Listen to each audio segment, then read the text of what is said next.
à tous, bonjour à toutes. Merci de nous retrouver ce matin sur la cour commune. Depuis quelques semaines, les apprenants ont repris les chemins des classes, vous savez bien, et chacun a pour objectif de réussir cette année scolaire. Mais en réalité, pour la réussir, il faut un certain nombre de préalables, il faut un certain processus à suivre. Le succès ne vient pas du jour au lendemain, le succès vient au bout de l'effort. Et quel effort faut-il faire au niveau des apprenants, au niveau des enseignants, de l'établissement bien entendu, et au niveau des parents? Nous allons en parler aujourd'hui sur notre plateau.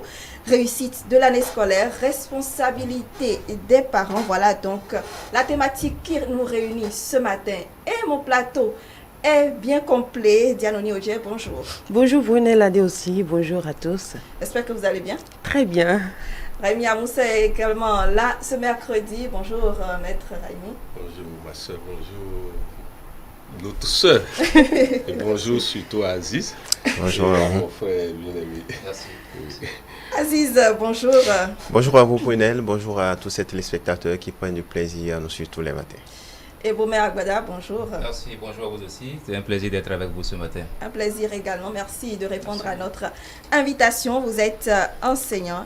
Bienvenue sur le plateau. Merci. Alors, je reste avec vous parce que vous côtoyez vous côtoyez donc les apprenants chaque jour.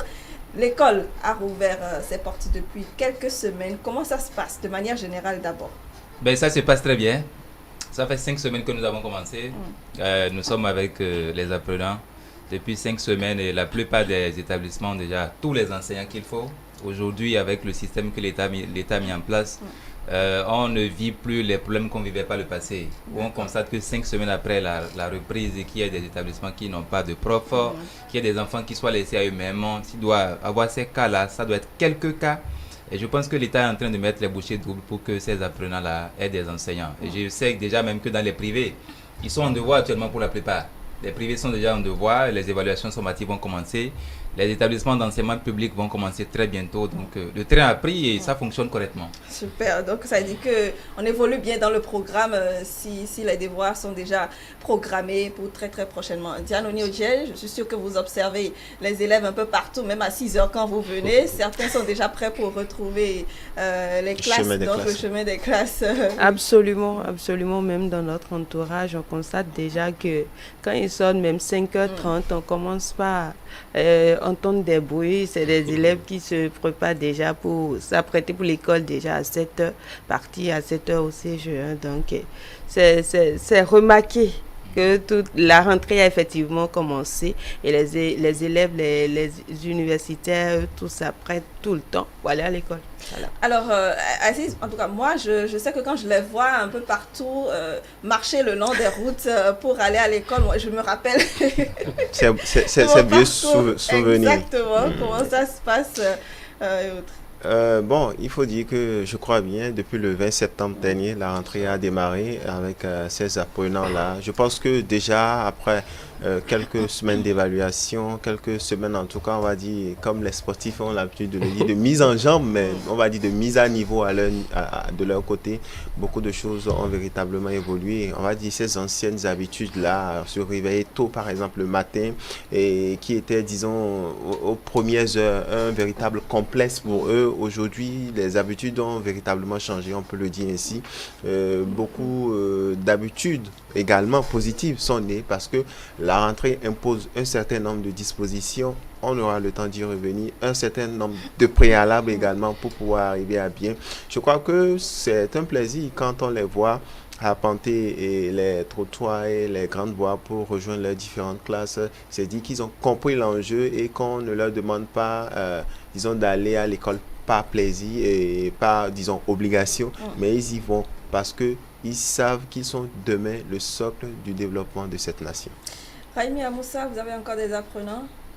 Je peux dire non. Le dernier, il est déjà à l'université. C'est ça.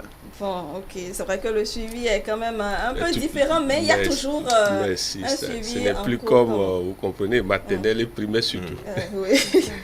Alors, la rentrée a démarré, c'est vrai. Néanmoins, pour réussir, on va dire, il faut préparer la rentrée. Bomé Agbada.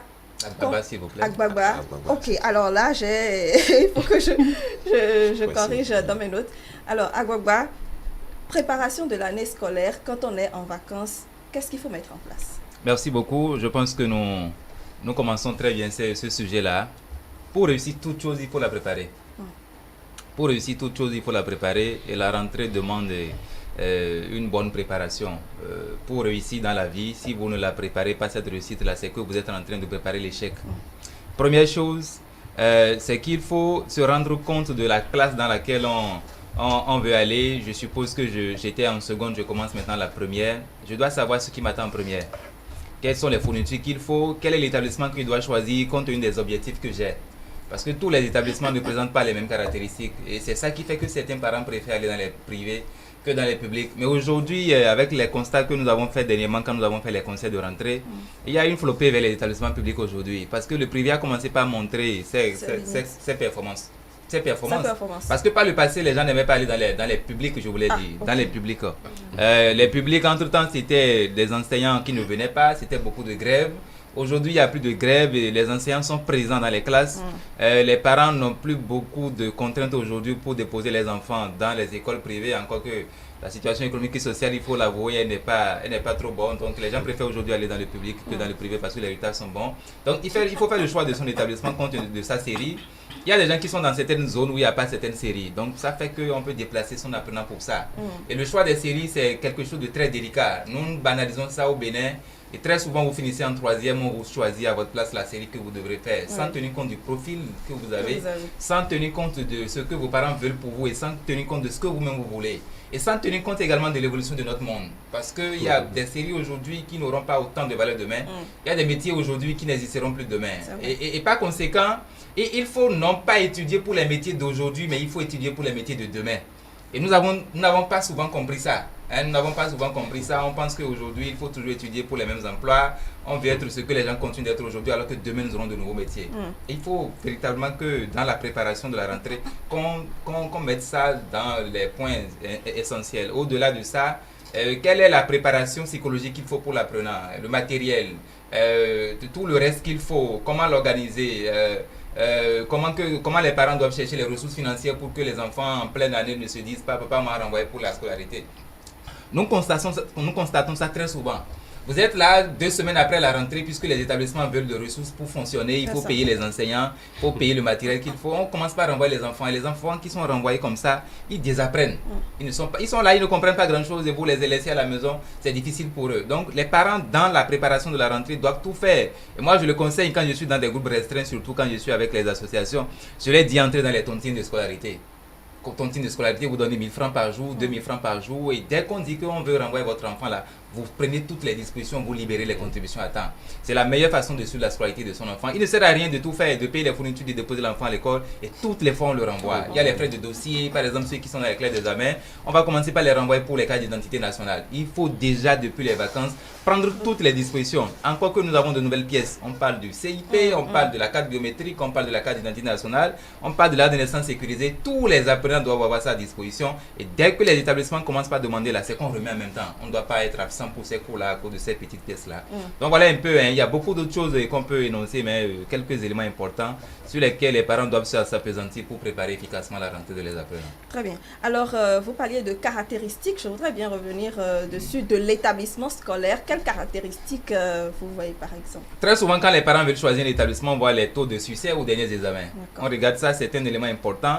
On voit la nature, il y a des établissements musulmans, des établissements catholiques, des établissements évangéliques. Oui. Et très souvent, pour certains, compte tenu de eux-mêmes les profils, ils choisissent les établissements en fonction. Nous, on n'est pas là pour faire l'apologie d'un type d'établissement. Il faut toujours tenir compte de ce qu'on veut.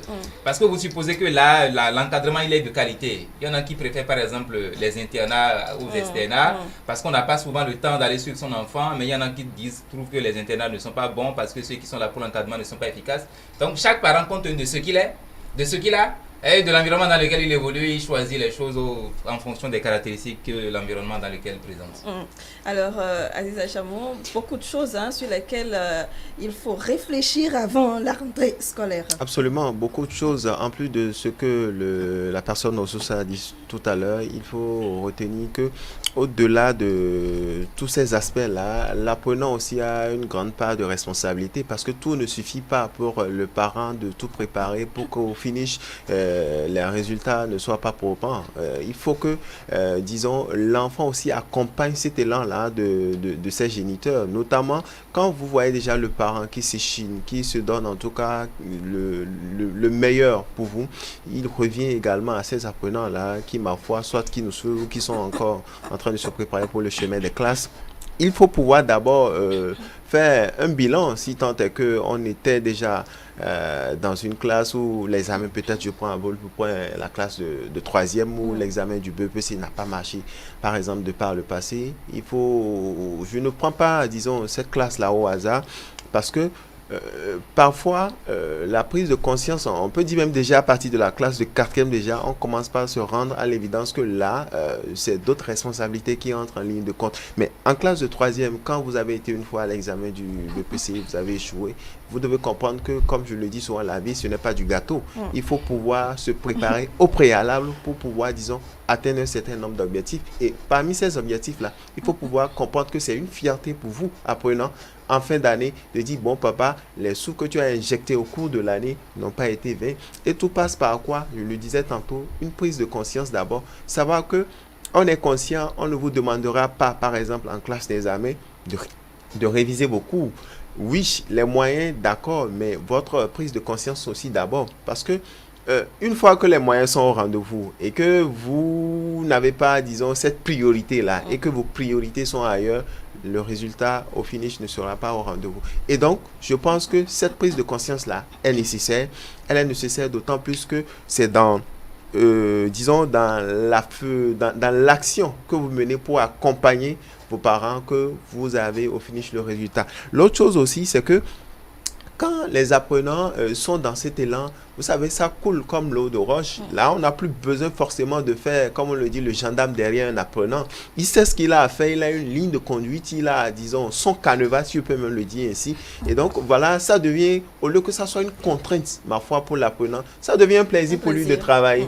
Il a peut-être parfois, excusez du peu, dans un passé récent, quand j'étais de l'autre côté du rôle de M. Aguada, parfois, j'éprouve du plaisir à travailler avec certains de choses de mes enfin, de ceux-là que j'encadrais, parce que vous avez du plaisir à travailler avec eux, parce que avant que vous ne veniez, sachez qu'il y a des tas de questions déjà qui vous attendent, il y a des recherches, et mieux encore, il y a de ces apprenants-là qui, parfois, ils testent même votre niveau, disons, votre connaissance, parce qu'ils ont un certain niveau, disons, de background, mais s'ils n'ont pas fait des recherches préalables, est-ce qu'ils peuvent, disons, rivaliser entre griffes d'ardeur avec leurs apprenants? Là reste la grosse interrogation. D'où vraiment le gros boulot, ma foi, pas d'abord de l'apprenant, parce que les parents ont beau faire, mais quand la conscience n'y est pas, quand la volonté surtout manifeste n'y est pas, finalement, les fruits ne tiennent pas à la promesse des fleurs. Maître Aimi Amoussa, quand vous voyez un peu, disons, vous qui côtoyez un peu tout le monde, le monde enseignant et autres, même qui êtes également aux côtés des apprenants, est-ce que vous avez le sentiment que tous ces préalables-là sont faits avant la rentrée scolaire, avant le jour de la rentrée? D'abord, permettez que nous remercions tous les acteurs de l'enseignement, particulièrement nos ministres, les ministres en charge de l'enseignement. Et permettez aussi que nous rendons hommage à tout le monde syndical pour leur compréhension de la vision du chef de l'État. C'est ça qui crée un peu l'ambiance de paix, de stabilité au niveau de la transmission aujourd'hui. Souhaitons que ça continue. Souhaitons que ça continue et que la loi du sacrifice, de l'amour de la patrie domine toujours chacun de nous. Venez à ce que vous venez de dire. Remarquez que le Béninois de nature aime étudier. Nous avons ça naturellement. Et nous avons toujours souhaité que l'enfant soit plus que nous. Donc, on a ça d'office. Et remarquez aussi que depuis que cette stabilité dont nous parlons s'installe davantage, vous allez remarquer que aujourd'hui les parents reviennent à ce qu'ils faisaient au temps d'Aomien. C'est-à-dire l'encadrement par et papa et maman d'abord. Avant de faire appel à ce que nous appelons les maîtres, bref, pour les répétiteurs. On peut tout dire aujourd'hui, et les parents réellement montrent qu'ils veulent aussi du fait que la qualité des résultats depuis quelques années, chacun de nous a une sorte d'amour propre qu'il veut que l'enfant aussi manifeste. Vous savez, quand on dit AD aussi, il faut que vous relevez le défi de ceux des AD aussi qui ont porté ce nom et le donner à ça, l'honneur du nom de la famille. Ce que nous allons simplement demander, c'est qu'aujourd'hui, avec ETélé et avec tous les plateaux enrichissants que vous nous offrez de lundi jusqu'à vendredi, que les parents suivent davantage ces plateaux pour les apports des spécialistes que vous invitez. D'abord, le parent doit se connaître. Parce que si vous ne vous connaissez pas, vous ne pouvez pas mieux encadrer vos enfants. Papa et maman doivent d'abord se connaître et savoir que nous transmettons à nos enfants nos forces comme nos faiblesses. Il ne s'agit pas d'accuser d'abord. Il faut d'abord s'auto-étudier et se dire que le sang que l'enfant porte, c'est la rencontre de deux sangs. Papa et maman et d'autres encore. Et donc, il faut savoir exiger, par exemple, quand on dit spécialisation, il faut savoir exiger à l'enfant de travailler, de hyper travailler dans tel domaine ou dans tel domaine. Il faut mieux détecter le talent naturel, le don naturel de l'enfant. Et maintenant, savoir que dans les autres disciplines, l'accompagner par l'apport de maîtres et d'enseignants pour relever son niveau. La force ne fait pas un chef, comme on dit. C'est vrai. Diane Onyeje. Je dirais réussir une année scolaire dépendrait d'un trio. Dépendrait parce que c'est à condition que l'apprenant même sache quelle est sa responsabilité. Qu'est-ce qu'il vient faire à l'école. Parce que déjà, avant de commencer l'école, quand vous commencez la rentrée, vous n'allez pas parce qu'on vous force de partir. Vous devez déjà avoir vos objectifs précis, bien précis. Vous devez avoir des priorités et lorsque les parents vous inscrivent ou lorsque vous passez d'une classe déjà à une autre année, à une autre classe, en voulant commencer la rentrée, vous vous fixez des objectifs SMART très clair et vous savez déjà que quand je vais à l'école, peut-être je suis en 4e, je veux commencer la classe de 4e, je me fixe peut-être comme objectif d'avoir 16 de moyenne. Déjà dès le début. Et comme ça, je mets déjà tout. J'écris, je note tout, où je me dis, j'ai déjà tout le processus. Comment est-ce qu'il faut gérer le processus jusqu'à la fin de l'année? Et là, je pense que quand c'est comme ça, vous-même, vous savez déjà qu'est-ce que je veux faire, quelle est ma responsabilité, ma part de responsabilité dans la rentrée, l'année là que je veux commencer. Et les parents maintenant n'ont plus un grand rôle parce que quand on vous poursuit et on dit peut-être apprends tes cours ou va à l'école et si ce n'est plus comme quelqu'un qui n'a pas la volonté, quelqu'un qui va parce qu'on m'a payé la scolarité, on m'a demandé d'y aller, alors je n'en et puis je m'en vais à l'école. Quand la volonté vient de vous-même et vous assumez votre part de responsabilité, les enseignants et les parents, leur rôle ne devient pas de trop quand vous-même on sait que la personne a la volonté. Et je dis tout de suite, quand vous commencez la rentrée, vous avez les objectifs. L'objectif, c'est peut-être avoir 16 de moyenne. Et ça, je l'ai déjà dans ma tête. Je vais au cours. Et les professeurs font les cours et ils dispensent les cours. Je reviens à la maison. Je me dis, mais est-ce que avant de commencer la rentrée, ça fait partie des objectifs que j'ai déjà alignés. Je quitte l'école, peut-être à 19h. 19h à 19h30, je prends 30 minutes pour rentrer chez moi et 30 minutes pour peut-être faire le ménage, laver les assiettes, je ne sais pas. Participer aux travaux. Et 30 minutes peut-être pour me distraire déjà avec les soeurs qui sont là, les frères. Et le temps qui reste, il y a des gens qui aiment peut-être apprendre la nuit. Il y a des apprenants là qui se réveillent à 2h du matin ou qui n'aiment pas, qui n'arrivent pas à apprendre quand ils reviennent tout de suite du cours. Donc peut-être aller se reposer, histoire de se réveiller la nuit et d'apprendre comme est-ce que vous pouvez le faire pour que ça puisse marcher. Et l'autre chose, quand vous revenez et vous établissez votre emploi, vous établissez le temps, comment est-ce qu'il faut gérer le temps et vous respectez cela. Je suis sûre qu'à la fin de l'année, ça va donner quelque chose, il n'y a rien à faire. Et il faut aussi écrire ce qu'on veut. quand vous commencez la rentrée, vous vous donnez comme objectif, je vais avoir 16. Vous le notez et vous collez ça au mur. Et chaque fois, vous visualisez ça. Et les parents, de là maintenant, quand l'enfant fait tout ça, les parents voient ça, les parents sachent que déjà mon enfant a envie de faire. Et comment est-ce qu'il faut accompagner cet enfant-là? Parce que quand l'enfant commence la rentrée, on va revenir tout à l'heure donc sur tout cet accompagnement qu'il faut avoir au niveau des apprenants. Je voudrais inviter nos téléspectateurs à participer donc à ces échanges à travers deux numéros. Les appels directs sur ce plateau, c'est avec le 98 80 93 111, 98 80 93 111. Ou le 54 10 18 20 si vous voulez nous envoyer un message via WhatsApp. 54 10 18 20 pour les messages. Le mot du jour, nous parlons de réussite depuis le début de ce plateau. C'est important de réellement savoir ce que c'est, d'éclairer les lanternes de chacun juste après cet intermède.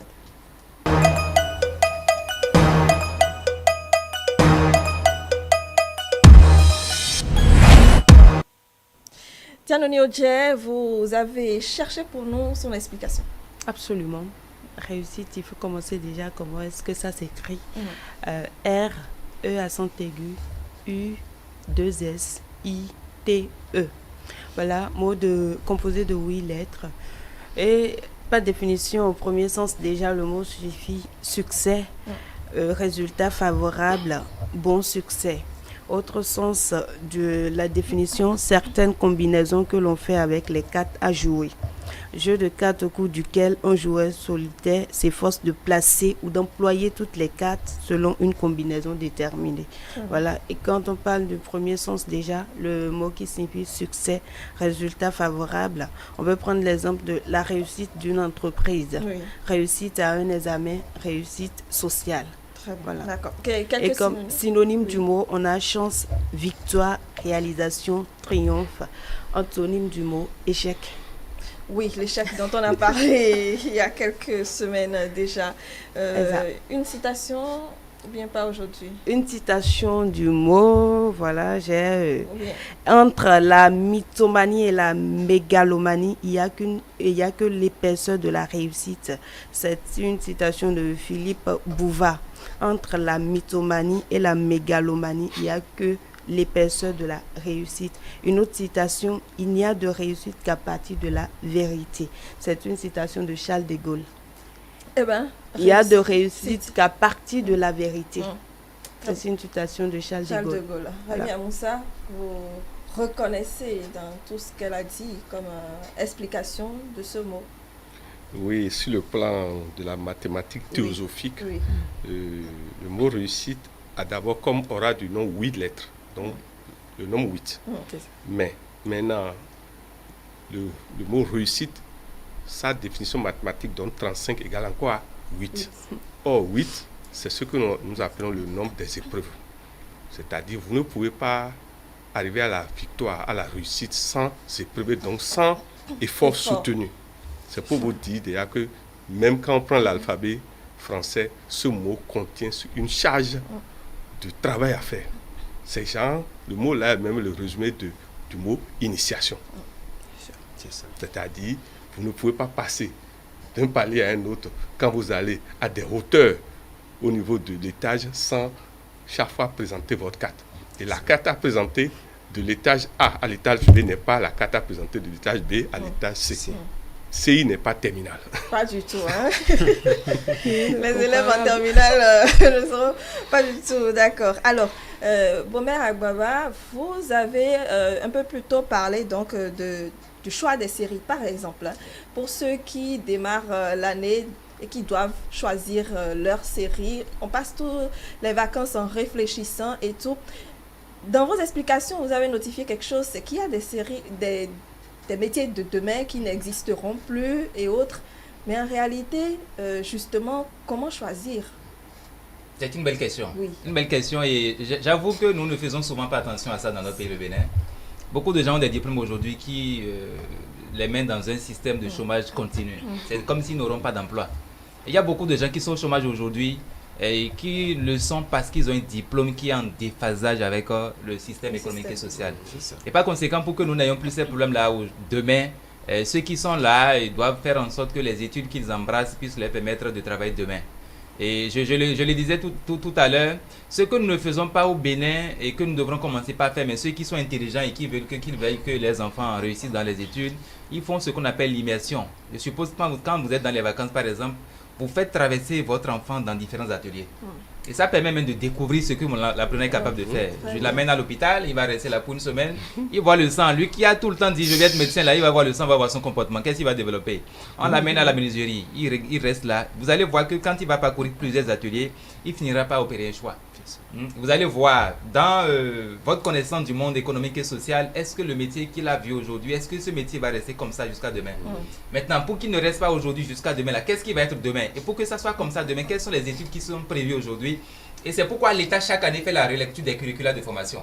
Chaque année, l'État fait la relecture des curricula de formation. J'ai eu l'honneur de participer à la relecture de certains curricula. Je prends par exemple la comptabilité, la G2, la G3. Il est prévu que dans les années à venir, on n'ait plus G2, G3. Parce que l'État a compris que tel que ces séries-là évoluent, si on ne les fusionne pas, on est en train de former des gens qui plus ou moins font la même chose. Et nous avons une série aujourd'hui qui est en application, qui est en expérimentation sur le terrain, qu'on appelle la série comptabilité mécatique. Parce que l'État a compris que prochainement, on a besoin des comptables et des mécaniciens ensemble. On n'a plus besoin des commerciaux ensemble et des comptables à part. Donc, il faut les mettre ensemble pour que demain, quelqu'un qui est formé pour la comptabilité soit pleinement à même de faire également les études commerciales. Ouais, donc, quand le parent d'élève a ces informations-là, il fait au mieux les choix. Il ne reste pas dans sa chambre pour dire, bon, tu vas faire la A. Moi, j'ai vu beaucoup d'apprenants cette année qui ont fait des choix et qui après ont remis en cause des choix parce que les parents ont dit, je veux que tu fasses telle chose. Et je connais aussi cet exemple d'un parent qui a imposé à son enfant de faire la médecine. Il a fini la médecine, la fille a fini la médecine, elle a fait le bac plus 8, elle est venue remettre le diplôme à son papa. Tu veux que j'ai un diplôme en médecine, voilà le diplôme. Elle a repris ses études, elle a fait les études commerciales et elle a fait le marketing aujourd'hui. Elle gagne beaucoup de millions avec ça. Donc les parents très souvent mettent les enfants à côté parce que chaque parent veut que son enfant soit quelque chose et très souvent on veut que les enfants soient médecins parce que demain, pendant les vieux jours, on veut quelqu'un qui prend soin de la santé. On veut qu'il soit policier quand on aura commis quelques impairs dans la vie et qu'on ait quelqu'un derrière. Mais encore qu'aujourd'hui, avec la normalisation de la société, quand vous avez quelqu'un et que vous faites quelque chose de mauvais, on applique les règles. Donc je pense que les parents doivent s'inscrire dans cette logique-là et se rapprocher de ceux qui sont à même de les orienter. Donc en fait, se renseigner par rapport et malheureusement, nous n'avons pas cet acteur professionnel dans notre pays. Ce sont les orientateurs. Et les gens pensent que les orientateurs, c'est des gens qui sont là juste pour donner des conseils, qui ne doivent pas être payés pour ça. On doit avoir des cabinets d'orientation. Et notre pays, s'il veut vraiment avancer, c'est que dans les établissements, nous devrons avoir des orientateurs, déjà qui accompagnent les apprenants et qui, depuis les cours primaires jusqu'à un moment donné, doivent les aider pour dire, bon, toi, avec ton profil, nous pensons que tu peux faire telle chose. Il y a aussi certaines séries qu'on doit encore revoir. Je l'avais dit une fois sur le plateau, j'étais un peu mal compris. On doit revoir certaines séries pour que les séries ne font plus des gens pour des métiers qui n'existent plus. Voilà. Aziz Achamou, oui. Je voudrais juste préciser, on va peut-être demander à ce que ça soit actualisé ou renforcé parce que je crois par moment, je pose la question à la personne ressource, il y a des séances, disons, d'orientation que le gouvernement initie. Ça c'est après le bac. Parfois aussi en début d'année, ils le font par moment, je crois. Je l'ai dit sur un plateau, je l'ai dit sur ma page Facebook, ce que l'État fait pour les étudiants, ce n'est pas une orientation. C'est ça. C'est de la présentation de l'offre universitaire. L'État présente ce qui existe à l'université pour vous dire, bon, quand vous avez le bac là, vous pouvez faire la phase D, vous pouvez faire la phase DSP, mais on ne les dit avec toi là, voilà ce que tu peux faire. Et dans toutes les formations qui existent là, voilà les formations qui peuvent aider véritablement à rapidement trouver un emploi. L'État ne le fait pas. Et j'ai envie que dans les années à venir, l'État commence pas à faire ça. Qu'on ne présente plus les offres aux étudiants et qu'on leur dise allez choisir. Et très souvent, l'État même, il impose des choix déjà. Voyez, on dit qu'on veut 6 personnes pour être boursier à l'ENAM, on veut 20 personnes pour être dans telle spécialité. Vous voyez que c'est déjà corsé. Et ça fait que toutes les personnes qui ont envie de faire certaines spécialités n'arrivent pas à le faire au Bénin. Vous imaginez dans certains pays, même quand vous avez un bac A, vous pouvez devenir médecin. Dans certains pays, vous imaginez des gens qui ont tout le temps envie d'être médecin, mais qui ne le savent pas. Qu'avec un bac B, on ne peut pas être médecin, ils finissent avec la série A, ils veulent être médecin, alors qu'il y a une réorientation qu'on peut faire. On peut faire une réadaptation, la personne peut reprendre ses études autrement. On ne le fait pas au Bénin. On tue les envies des enfants, il y a beaucoup de gens qui font des métiers aujourd'hui pour lesquels ils ne sont pas satisfaits, ils ne sont pas contents. Et toutes les fois où vous faites un métier dans lequel vous n'êtes pas satisfait, vous êtes malheureux, vous pouvez avoir des millions, mais vous ne serez jamais heureux. La reconversion professionnelle est possible après parce que quand on n'est pas heureux, il faut passer à autre chose. Et nous allons dédier un autre plateau sur le sujet. Alors, Aziz, oui? Il y a quand même ces apprenants-là qui choisissent les filières en fonction de je ne sais pas si c'est des paresseux, non, je ne dirais pas ça parce que quand par exemple quand par exemple ils ont le BPC, en voulant commencer la seconde, ils choisissent la série A au détriment de la série D parce que c'est les mathématiques là-bas et que c'est très dur. Donc ils préfèrent choisir la série A. Même pas la série B, la série A1, A2 et autres. Je me dis que est-ce qu'il y a une filière, une série facile? S'il y a une série facile, parce que c'est ça, ils fuient les maths et puis ils font... J'ai eu des cas comme ça, où après le bac, ils ne savent vraiment qu'est-ce qu'il faut faire parce que ce n'est pas au début, ils savaient, je veux peut-être faire cette filière sur le campus après, mais il s'est fait qu'à cause de ce choix-là, ils n'arrivent plus à choisir. Donc, la filière qu'ils ont choisi, la série qu'ils ont choisie, les impose maintenant sur le terrain quelle filière il faut faire. Et puis, voilà, bienvenue les difficultés. Donc, je pense que, je ne sais pas si c'est la paresse ou c'est vraiment un choix. Et l'autre chose que je voudrais dire, c'est que les parents ne doivent pas imposer les choix des séries aux enfants, aux apprenants normalement. C'est aux apprenants de faire leur choix et aux parents de les accompagner sur ce côté-là. Très bien. Alors, début de l'année scolaire, tous les enfants sont dans les classes. Ils ont repris les cours, mais alors, comment doit se comporter le parent avec l'élève pour pouvoir lui assurer une bonne année, Raimi? Merci. En tant que parent. Merci. Avant toute chose, mon frère vient de dire quelque chose de capital. L'État le fait déjà, mais nous demandons en direct à nos chefs d'État et à tous nos ministres en charge de l'enseignement que maintenant, qu'on enseigne ce que nous appelons les destins liés à la vie de l'enfant. Remarquez, quand vous êtes d'un signe astrologique, vous êtes lié à des dons précis. Deuxièmement, vous verrez que nous appelons quelque chose le nombre de réalisations, c'est-à-dire ce que vous devez réellement faire. Il suffit que chacun fasse l'addition du jour de naissance, c'est-à-dire le nombre du jour et du mois, le nombre que ça donne, que chacun aille faire des recherches, comme mon frère a dit, vous verrez qui vous êtes, et ce sont des réalités. Maintenant, on appelle quelque chose le millésime de l'année de naissance, c'est-à-dire les 2 derniers nombres à droite de votre année de naissance. Vous verrez dans cette chose, vous avez votre destin, quel que soit alpha.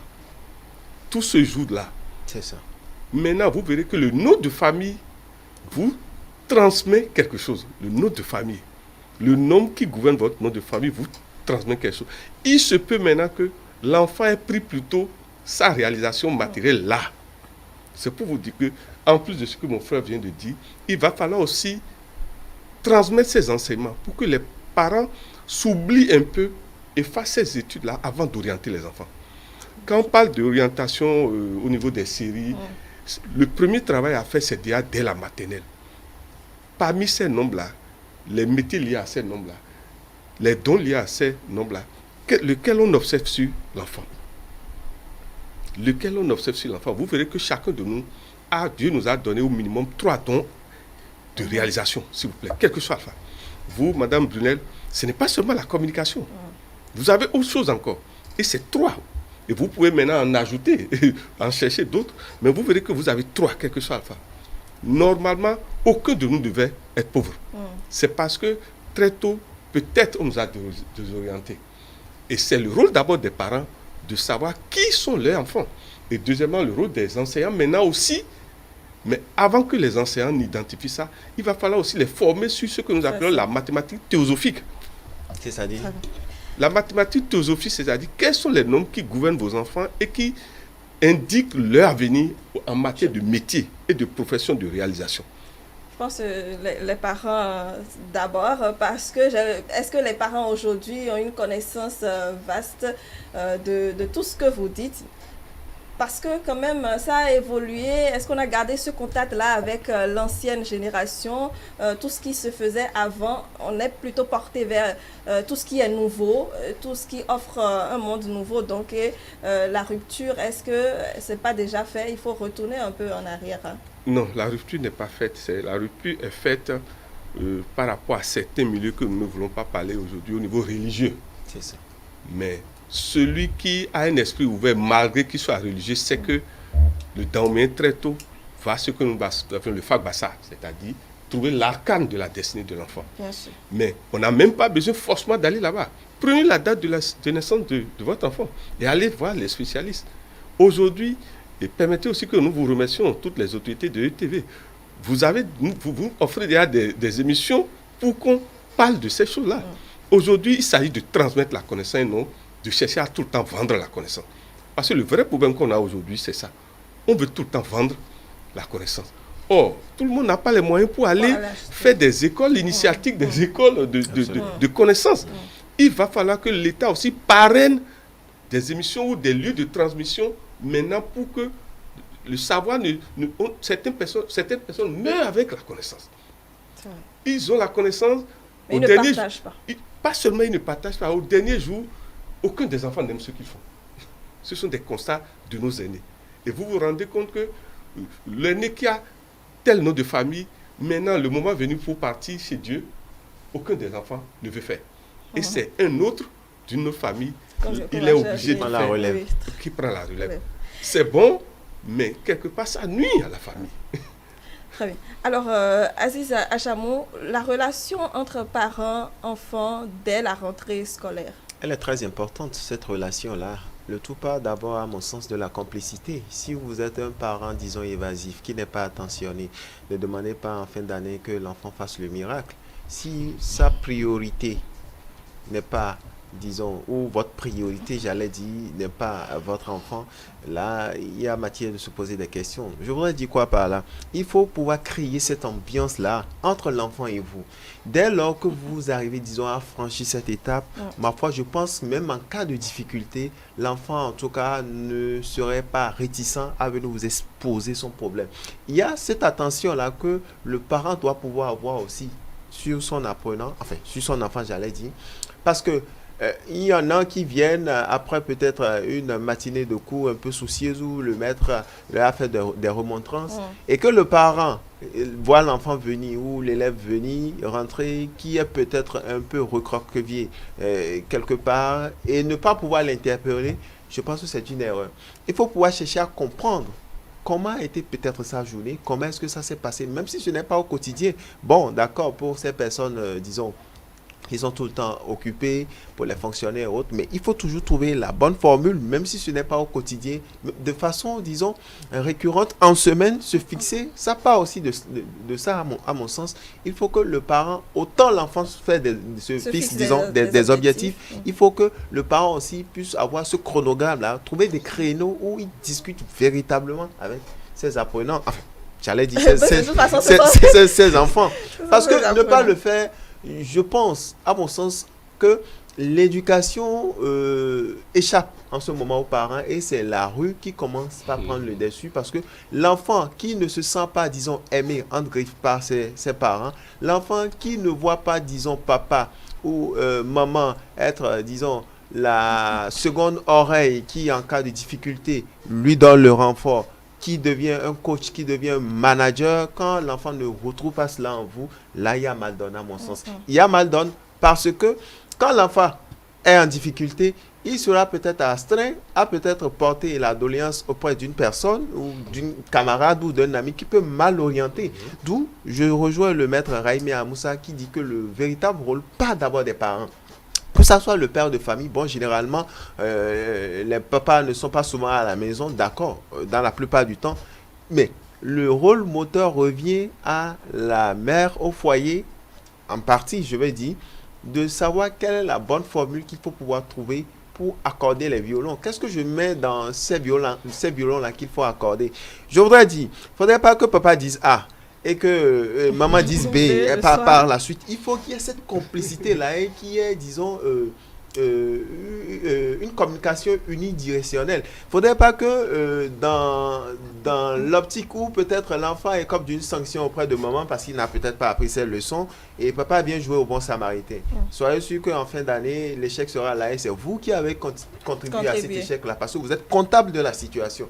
Je pense aussi que dans cet élan, la complicité au-delà, ça doit se faire. Diane évoquait un aspect, ça doit être un trio, c'est une chaîne. Complicité enfant, papa et maman.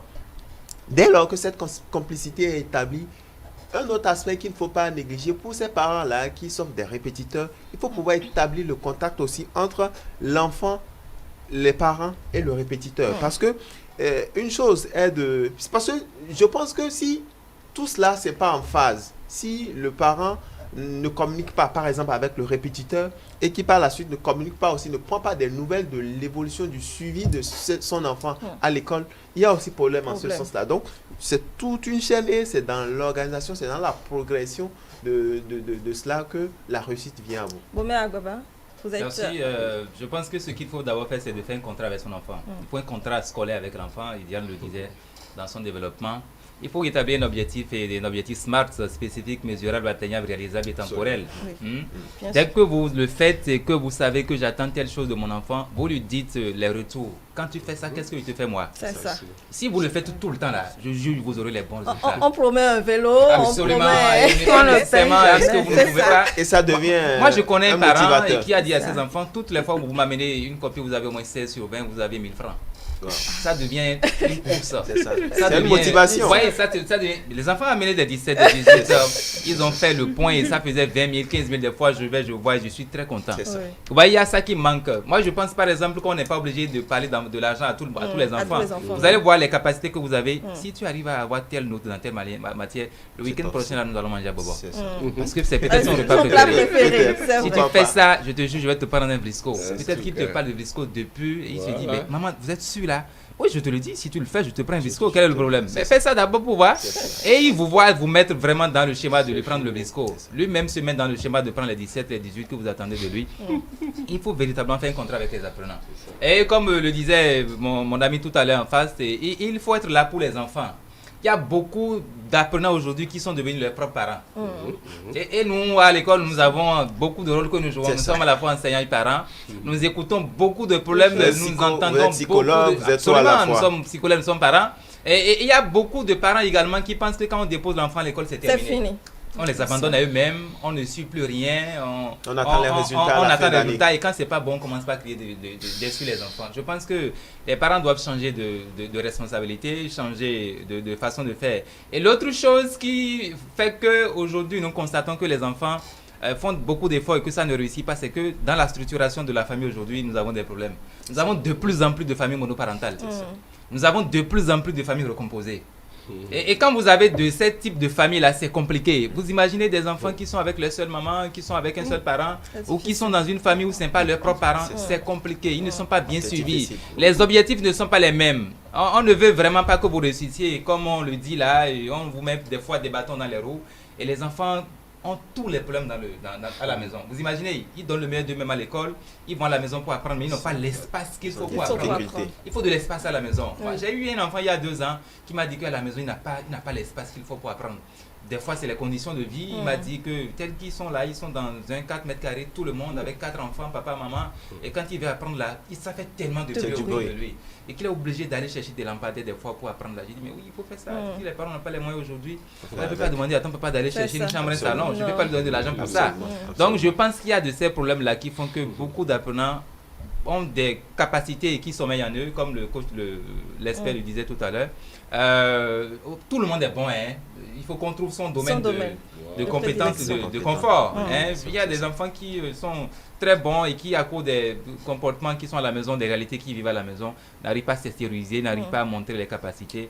Et voilà, à la fin, nous avons de mauvais résultats.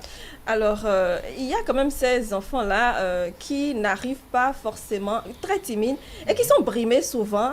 Lors, peut-être quelques semaines après la rentrée, il y a souvent ces élèves-là qui ont un certain parcours dans l'établissement et qui font leur loi. Je veux parler par exemple des bizutages. Est-ce que vous en observez? Comment vous gérez ça?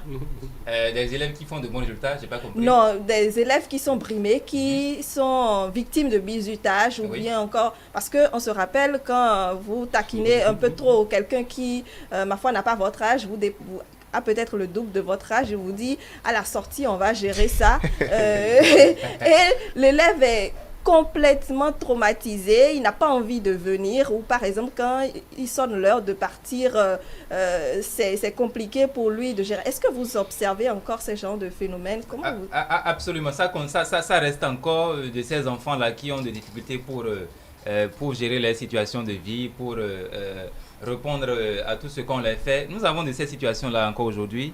Ce que nous faisons, et comme l'autre le disait tout à l'heure, l'enseignant, il a tellement de casquettes. Nous sommes psychologues, nous les accompagnons. Dès que nous constatons qu'il y a un enfant qui est en difficulté, nous l'appelons. Et nous sommes dans les classes, nous ne faisons pas que l'acquisition des savoirs. On n'est plus dans la transmission. Nous sommes dans l'acquisition des savoirs. Aujourd'hui, vous mettez en place le dispositif et l'apprenant acquiert le savoir. Nous les suivons et lorsque nous constatons que des enfants ont des insuffisances, nous les approchons. Hier, par exemple, j'étais dans une classe, je l'ai déjà constaté il y a une semaine, j'ai constaté que le ventre de la fille, ça a pris de l'ampleur. Ça devient un peu gros, mais qu'est-ce qui se passe là? J'avais des difficultés pour l'approcher parce qu'il y a des choses qu'il faut faire avec beaucoup de délicatesse. Qu'est-ce qu'il faut dire pour que ça ne retienne pas l'attention des autres. Si j'étais en pleine évaluation hier, quand je me suis approché d'elle, apparemment, il paraît que je sens que tu es enceinte là. Hein. Oui, monsieur, je suis en état. Ok. Comment c'est arrivé là? Tu as fait tous les efforts là et tu ne pouvais pas te protéger au moins? Elle dit, monsieur, c'est arrivé, c'est déjà là. Ok. Donc, je me suis rapproché des autorités, j'ai informé et les dispositions qui doivent être prises sont prises. Et il faut créer ce contact-là avec les apprenants pour qu'ils aient la facilité de vous approcher. J'étais également au TD dans un établissement récemment, je ne vais pas donner le nom parce que là, ça va se faire savoir. Où une apprenante est allée me voir pour dire, monsieur, je dois vous voir maintenant, tout de suite. J'ai dit, mais qu'est-ce qu'il y a? Ça ne peut pas attendre. Non, monsieur, c'est tout de suite. Elle me prend dans les couloirs et me dit, monsieur, j'ai commis une bêtise. Je dis, mais qu'est-ce que tu as fait? Tu as des problèmes avec les parents à la maison? Elle ne répondait pas, elle dit, tu es en état, c'est bien ça, hein? Elle m'a dit, oui, je suis enceinte. Qu'elle voudrait que je l'aide à gérer ça. Informer les parents, informer l'administration. Donc, nous gérons beaucoup de situations. Dès que nous constatons qu'il y a de ces choses-là, nous les approchons, nous les prenons, et nous individualisons les encadrements pour leur donner la main qu'il faut pour qu'ils soient bons à l'école. Très bien. Diane Onioje, vous parlez donc... je ne sais pas, vous êtes... Est-ce que vous êtes subjugué ou bien quoi par tout ce que j'écoutais monsieur Boumet avec attention. Merci. Déjà que ce soit ce que j'ai compris, c'est que tout le temps c'est des cas de grossesse. Non, mais pas tout le temps. Déjà, mais c'est récurrent les cas de grossesse. Déjà, on sait début d'année. Oui. Voilà. Ce que je voudrais dire par rapport déjà à la rentrée des apprenants, la communication entre parents et apprenants est très importante et il va falloir que les parents installent cette confiance-là, qui donnent l'affection aux enfants, parce que déjà, quand l'enfant fille, je veux parler de la fille, quand la fille n'a pas cette affection, quand la fille n'a pas l'attention de ses parents, et peut-être, je ne vais pas parler d'une petite fille, une fille qui est en classe de seconde, première, terminale, pourquoi pas, qui n'a pas l'affection des parents, qui ne change pas, la communication n'y est pas, elle cherche au dehors, qui est-ce qui va pouvoir me comprendre, qui est-ce qui va pouvoir me donner cette affection-là que je recherche et discuter avec, et bonjour les dégâts. Donc, il y a ça que les parents doivent pouvoir installer chez eux, la communication et l'affection qu'il faut donner aux enfants. Et à part cela, M. Boumet a parlé de contrat, le contrat avant de commencer la rentrée. Il va falloir que les parents parlent de contrat et que chacun assume sa part de contrat et en fin d'année qu'on puisse dire voilà, tu m'as envoyé à l'école, voilà ma part, j'ai assumé. Maintenant toi, ce que tu m'as promis, où est ça? Je pense que comme ça marche toujours. Et c'est ce qu'on remarque aujourd'hui. Les parents, quand les enfants veulent commencer la rentrée, on lui dit, mais tiens, dès que tu auras le CEP, ou bien si tu travailles, tu as telle moyenne, je vais te prendre un vélo, je vais te prendre une moto, et on leur promet. Et comme ça devient une source de motivation. Et l'enfant quand l'enfant est à l'école tout de suite, même si l'enfant veut dérailler, l'enfant pense à ça. Ah, si jamais je déraille, c'est que mes parents ne vont plus me donner ci. Alors ça devient, ça réveille un truc, une force en vous à deux, et vous donnez au travail parce que vous avez tel objectif, vous avez votre part de contrat à remplir pour pouvoir recevoir ci de votre parent, sans savoir que c'est vous-même, vous faites du bien. Et comme ça, quand les parents n'ont pas le temps, souvent il y a ces parents-là qui sont tout le temps au boulot, c'est les domestiques qui gèrent les enfants pratiquement tout le temps. Je pense qu'ils peuvent agir de cette manière-là. Si l'enfant, vous pensez que l'enfant ne va pas donner le meilleur de lui-même, il faut déjà lui promettre des choses. C'est vraiment, ça marche à coup sûr. Oui, très rapidement, si vous le permettez, au-delà même de tous ces aspects-là que nous évoquons, on dit que la confiance n'exclut pas le contrôle. Ce suivi-là, dans cet élan de suivi, il faut aussi par moment, quand bien même on a confiance en son enfant, il ne faut pas avoir une confiance aveugle. Il faut établir cette relation-là. Je me demande encore, peut-être que M. Agbada aura le temps de nous c'est bien cela, M. Agbaba, autant pour moi. C'est moi qui ai introduit. Voilà. M. Agbaba aura le temps de nous le confirmer ou non. En son temps, en tout cas, je sais que lui-même, il a connu cette époque-là, il y avait des carnets de correspondance. Est-ce qu'aujourd'hui, ce lien-là est toujours établi? Rendre compte, en tout cas, du niveau d'évolution de l'apprenant, la performance, disons, de façon trimestrielle ou semestrielle de l'apprenant, est-ce que c'est toujours en cours? C'est aussi un autre aspect. Et tout part aussi de là, cette complicité-là, on va le dire ainsi, entre le répétiteur peut-être à la maison, les enseignants aussi à l'école. Est-ce que les parents, combien sont-ils encore ces parents-là qui arrivent à maintenir ce contact-là, c'est-à-dire le contact enfant-enseignant d'abord, enfant répétiteur et enfant parent? Parce qu'il y en a, Baumel le disait tout à l'heure, dès qu'ils vont inscrire leur enfant à l'école, dès le premier jour, c'est fini. On attend peut-être la fin du semestre pour qu'on vienne leur présenter le résultat. Non, je pense qu'on doit aller au-delà. Il ne faut pas attendre d'abord la plaie, disons, aller, disons, de façon béante pour, disons, arrêter la saignée. Il faut très vite prendre ses responsabilités. Il faut pouvoir prendre ses responsabilités pour arrêter la saignée. Parce que dès lors que vous constatez, pour un parent qui est attentionné, qui doit, en tout cas, qui sait qu'il a pour responsabilité, par exemple, de suivre l'évolution de son enfant, il y a un suivi rigoureux. Constatez avec moi, un mois après, vous pouvez déjà savoir quel est le niveau d'évolution de votre enfant. Est-ce que depuis qu'il a commencé les cours, bon, c'est la classe de terminale, quelles sont ses forces, quelles sont ses faiblesses? Est-ce que tu as des difficultés dans telle matière? Quelles sont tes difficultés? Comment faire pour pouvoir trouver, comment on appelle, un palliatif? Autant d'interrogations. Mais bon, généralement, nos parents, c'est le dernier de leurs soucis. Excusez que j'ose le dire. Parce que pour certains, oui, j'ai dit certains justement. Parce que le problème, c'est que on pense peut-être que ce rôle-là, c'est la responsabilité peut-être de X ou de Y. Parce que l'autre chose, le maître le disait, c'est votre nom qui est en jeu. Quand l'enfant aura réussi, c'est votre fierté. Mais quand l'enfant n'a pas réussi, bon, en Afrique, généralement, on dit que c'est la maman qui a mal éduqué. Alors que l'éducation, c'est toute une chaîne, c'est l'enseignant, le parent et l'entourage. Oui, c'est vrai. C'était à ça que j'allais venir justement, parce qu'on parle de cette relation qu'on doit avoir avec son enfant. Mais est-ce que vous arrivez à avoir cette relation-là avec les parents? Du tout pas. Du tout pas. Ils sont très rares, ces parents-là qui viennent nous voir. Très rares. Et je pense que c'est dangereux. C'est dangereux quand vous déposez votre enfant à l'école, vous ne cherchez pas à connaître ses enseignants. C'est quand il y a un problème qu'on les rencontre. Et même quand des fois vous les envoyez des correspondants pour les rencontrer, ils vous disent qu'ils n'ont pas le temps. Ils vous disent qu'ils n'ont pas le temps. Sinon, nous appelons beaucoup de parents, nous appelons beaucoup de tuteurs pour dire votre enfant, ses performances ne sont pas bonnes. Il est en train de baisser. Nous aurions aimé vous rencontrer. Nous aurions aimé que vous fassiez telle chose. On ne nous écoute pas très souvent. Mais ils sont ces parents-là qui cherchent même à vous rencontrer. Ah, monsieur Baumel, mon enfant parle régulièrement de voir la maison. Je voudrais que vous le suiviez pour moi. Si vous pouvez le faire là, de temps en temps, s'il y a de ces insuffisances auprès de lui là, vous devez bien me tenir informé. Il y a de ces parents qui le font, mais ils ne sont pas nombreux. À peine ils sont 20%. Ils sont 20%. Et comme il le disait tout à l'heure, cette relation-là, elle est indispensable pour que les enfants réussissent à l'école. Quand ils savent que les parents viennent pour demander des comptes. Bonjour. Bonjour, monsieur comment ça va? Très bien. Oui, c'est monsieur 3P. Bienvenue sur ce plateau éducation. Votre commentaire, votre préoccupation, Monsieur 3P. Oui, comment vous vous portez? Très très bien, merci. J'espère que ça va très bien. Bon, vraiment, au moment où je vous appelais aussi, il y a une coupure de courant, mais je vais regarder ça vers 14 heures. Et ce que je suis en train de vous dire tout à l'heure là, Oui.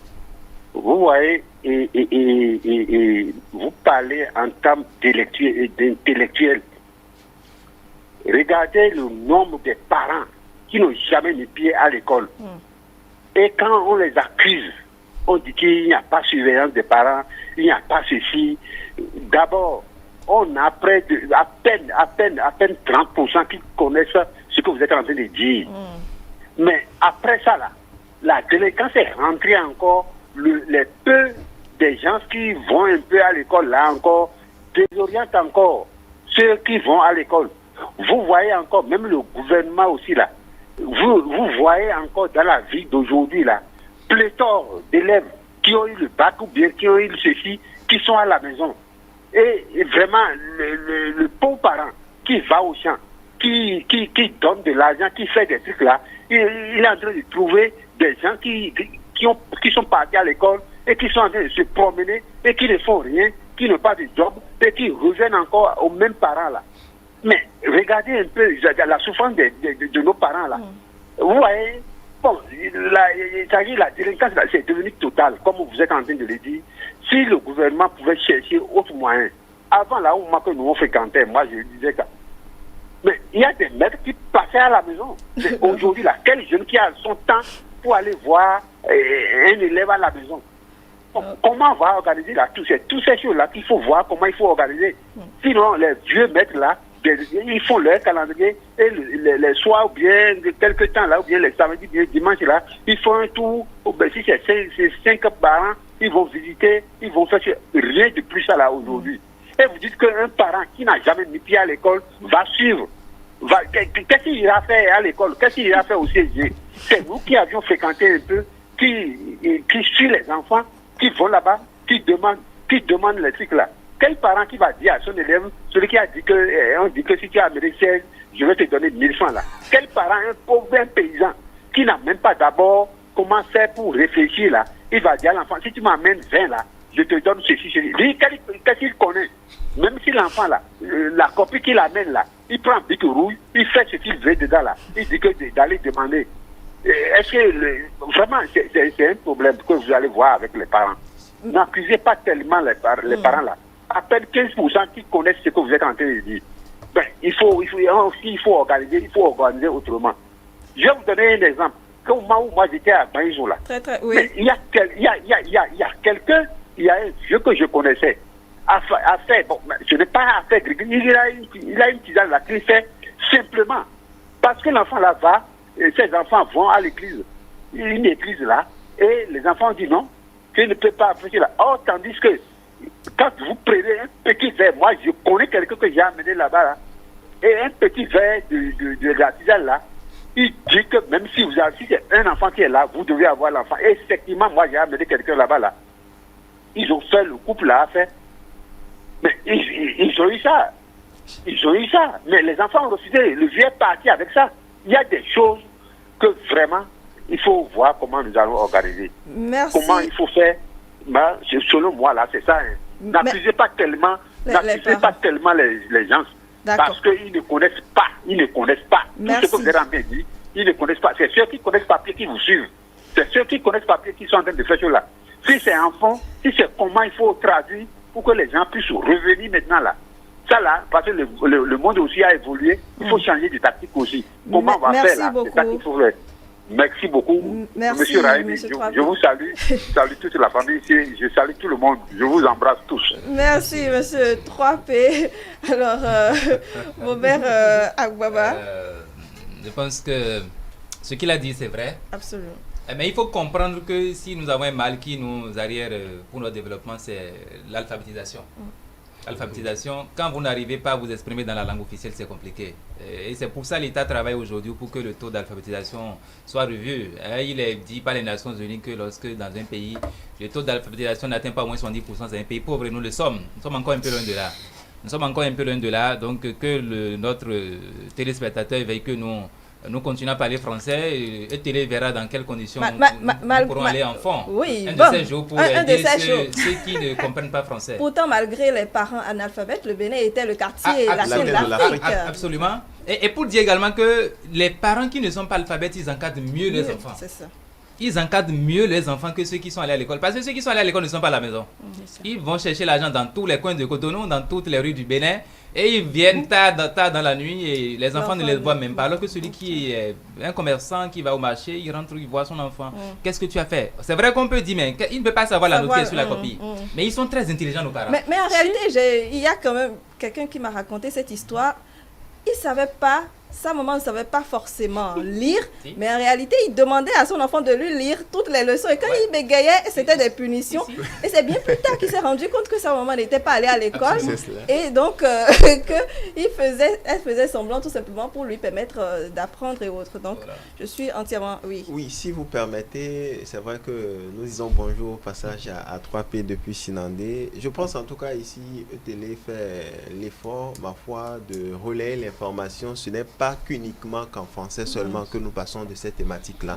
Il y a par exemple la langue fond avec la session des langues nationales en Batonou et dans les autres langues où la même thématique est relayée en langue et on ouvre, comment on appelle, le standard aux téléspectateurs pour pouvoir réagir. Donc on va peut-être demander que les vecteurs de communication soient multipliés et que ça puisse impacter véritablement ces couches-là qui, disons, ne sont pas forcément alphabétisées. En tout cas, nous faisons l'effort, on va le dire ainsi, de le faire, pas que je nous dédouane entièrement, nous avons peut-être notre part de responsabilité, mais nous faisons l'effort en tout cas de relayer ces informations dans les différentes langues afin que cela puisse avoir un écho favorable. Je sais que Maître Raimi Amoussa est impatient de nous parler de l'instruction d'aujourd'hui de l'école d'Aoméenne, mais avant, je voudrais vous inviter à suivre la question du jour. C'est un élément réalisé, Diane.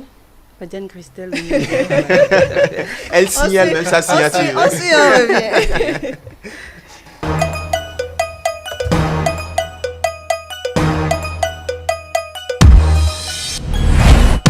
Les parents doivent jouer leur rôle. Il y a des parents aujourd'hui, les parents ont démissionné. Même au niveau des résultats. Quand il y a résultats, quand c'est bon, on pense seulement aux enfants. Quand c'est mauvais, c'est pour les enseignants. Je dis et je répète, la responsabilité est partagée. Il y a les parents d'abord qui doivent suivre les enfants. Et nous sommes ici aussi pour faire notre travail. Sans l'appui des parents, l'école ne peut pas atteindre ses objectifs. Nos parents n'étaient pas de haut cadre, pourtant ils ont joué leur partition. Et c'est ça qui fait qu'ici, aujourd'hui, donc les parents, que l'on soit instruit ou pas, on a quand même intérêt à appuyer les enfants. C'est un triangle, n'est-ce pas? Il y a les apprenants, les parents et l'école. Donc les parents doivent veiller à ce que les enfants soient toujours en classe à l'école pendant les jours et moments ouvrables. Et il ne faudrait pas que les enfants leur glissent entre les mains. Et ils vont suivre les enfants. Suivre, ça veut dire quoi? Les enfants viennent à l'école, les parents qui veulent vraiment suivre les enfants, déjà à midi, doivent demander aux enfants qu'est-ce que vous avez fait dans la matinée et prendre les cahiers pour voir ce qui a été réellement fait.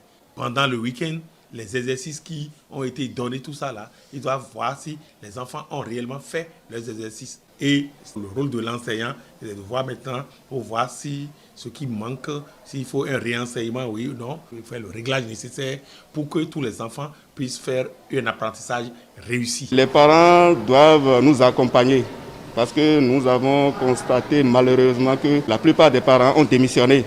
Ils ne suivent plus les enfants comme cela se doit.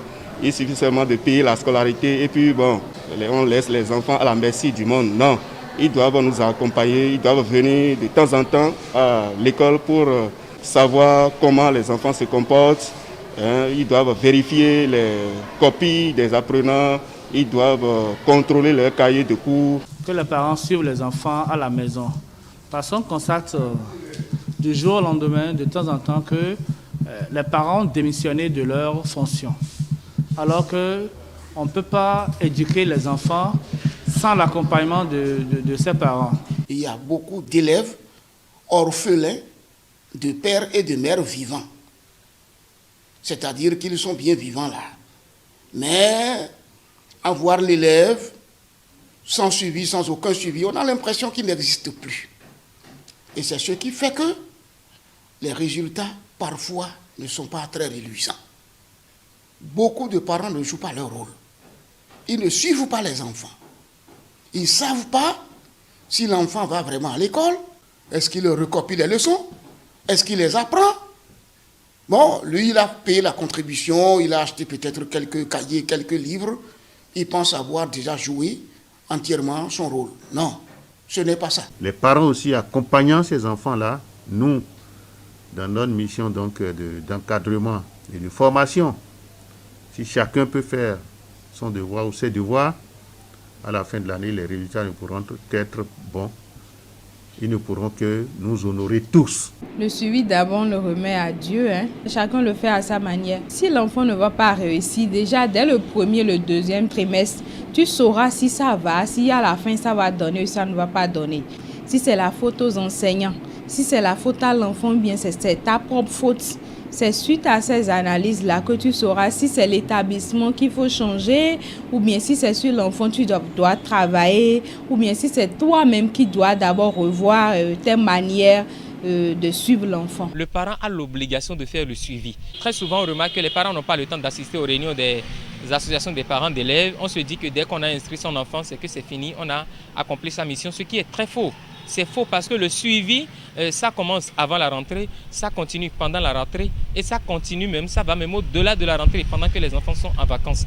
Donc les parents ont l'obligation d'aller prendre contact avec l'établissement le jour de la pré-rentrée, de voir dans quelle classe leur enfant aura à évoluer, de voir qui seront ses prochains enseignants, de prendre contact avec eux pour que, en fait, dans le processus enseignement, apprentissage, évaluation, il y ait une certaine collaboration de temps à autre, que le parent puisse appeler les enseignants pour savoir comment est-ce que son enfant évolue et que les enseignants aussi puissent faire le retour lorsque l'enfant se rend auteur d'un acte d'indiscipline, qu'on soit à même de contacter les parents et de les tenir informés parce qu'en réalité, il n'y a pas que l'école qui éduque, qui instruit. Les parents aussi ont la grande responsabilité de contribuer à cette élévation de leur enfant au plan scolaire, au plan moral, au plan psychologique, au plan physique. Nous demandons aux parents de suivre les enfants parce qu'ils vont même jusqu'à ne pas recopier les cours que nous faisons dans leur cahier. Ils peuvent faire 3 heures de cours avec les élèves, et même de la terminale, et ils ne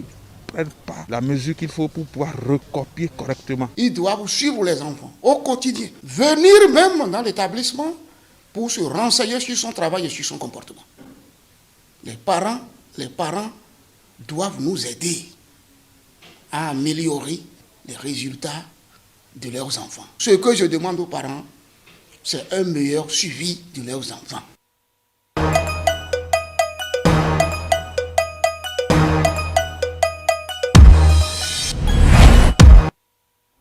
Voilà donc quelques citoyens, quelques acteurs du monde éducatif qui nous parlent de l'observation qu'ils font dans le système à travers donc ce suivi-là que doivent avoir les élèves, les apprenants pour leur réussite. Alors, Bomé Agoba.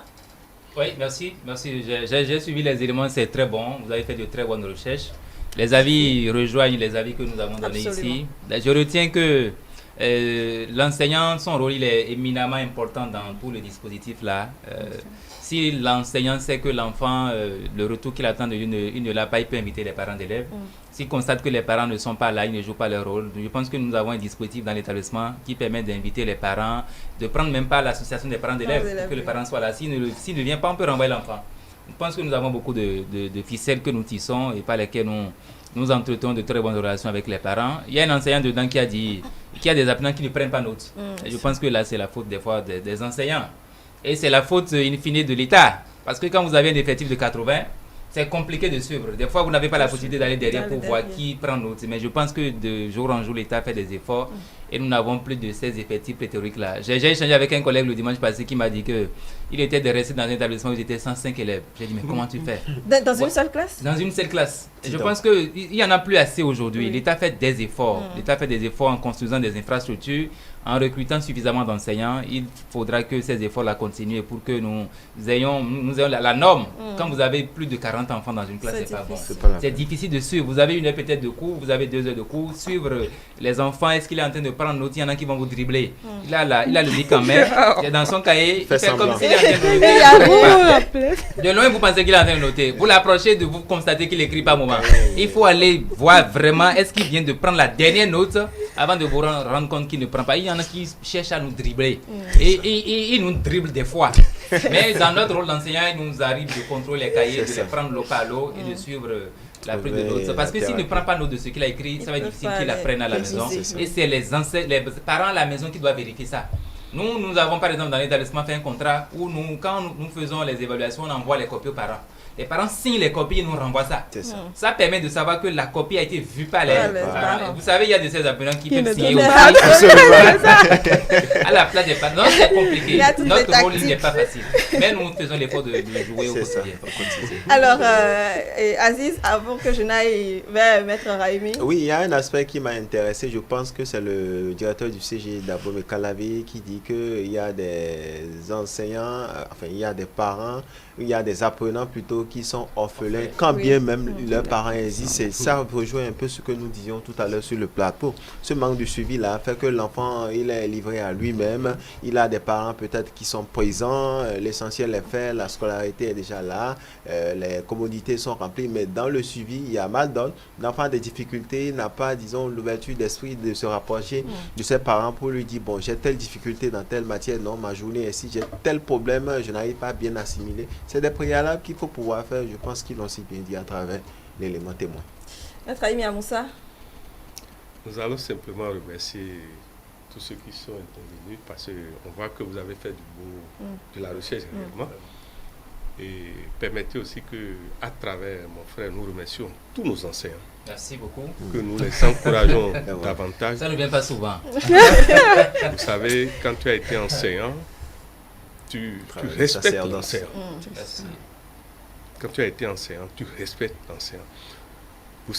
On ne peut que continuer qu'à demander à notre gouvernement d'améliorer davantage les conditions. Parce que qu'on le veut pas, un travail est fait. Le plus important, c'est quoi? C'est aux parents de prendre conscience que personne ne leur a demandé d'amener un enfant à vie. Personne ne nous a demandé d'aller appeler un enfant. Et donc il faut assumer. Il faut assumer. Deuxièmement, il faut éviter que l'enfant soit contre nous, son parent. Il y a beaucoup d'enfants qui se vengent en ne faisant rien à l'école contre leurs parents. Juste pour dénaturer le nom de leur père. Parce que ils sont en conflit avec lui. Le père ou leur mère. Ça veut dire quoi? La base de la réussite de l'enfant, c'est d'abord l'harmonie à la maison.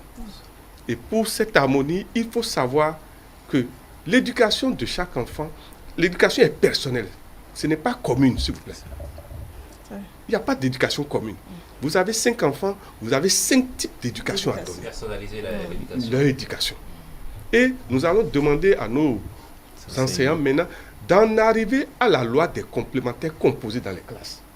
C'est-à-dire identifier d'abord la loi des sympathies chez les enfants. Tel et tel enfant sont en sympathie, c'est plutôt ça qu'il faut les mettre sur la même table. C'est peut-être au début qu'il faut faire ce travail. Tel enfant a de faiblesse, l'autre a la force, il faut les mettre. C'est-à-dire une classe doit être configurée force-faiblesse. Opposé complémentaire. Il y a de l'équilibre. Merci. Maintenant, ce que nous allons aussi vous demander, c'est que il ne faut pas rester tout le temps au niveau tableau. Il faut aussi savoir aller rester aussi derrière. Circuler. Circuler. Parce que merci, la circulation des 4 cardinaux dans une classe, c'est capital. Il y a des enfants, vous devez savoir aussi parfois rouler et faire circuler les enfants. Il ne faut pas que l'enfant garde la même place toute l'année. Du début à la fin de l'année. Oui, ça agit sur, les cardinaux agissent sur les enfants. Un enfant qui a une dominance de cardinal sud, c'est-à-dire le feu, il ne doit plus s'asseoir au sud. Il ne va rien apprendre, s'il vous plaît. Il sera tout le temps agité et distrait. Donc, mais le mois venu, vous l'emmenez par exemple au nord, et vous vous rendez compte qu'il devient totalement calme. Différent. C'est pour ça que nous vous remercions. Il faut que nous transmettons aujourd'hui la connaissance. La connaissance des cardinaux est capitale dans une classe. Très bien. Alors, pour la réussite de l'année scolaire, il faut nous parler de GLO, c'est-à-dire la protection. Et bien sûr, c'est l'instruction sur laquelle nous allons nous baser dans l'école dahoméenne désormais aujourd'hui. Alors, GLO, c'est vrai, c'est protection, mais au-delà, ça veut dire quoi? Oui, GLO, vous verrez que chez nous, dans la tradition dahoméenne, veut dire protection. Oui. Mais le dahoméen, quand il dit protection, le chef de l'État est protégé par les gardes. Ça, c'est la protection physique. Avant qu'on ne vienne ici, vous devez passer par... On va vous demander, aujourd'hui, on te demande la carte sanitaire Covid. Oui. Mais au-delà de ça, il y a d'abord la protection dans le sommeil qu'il faut assurer. Spirituel.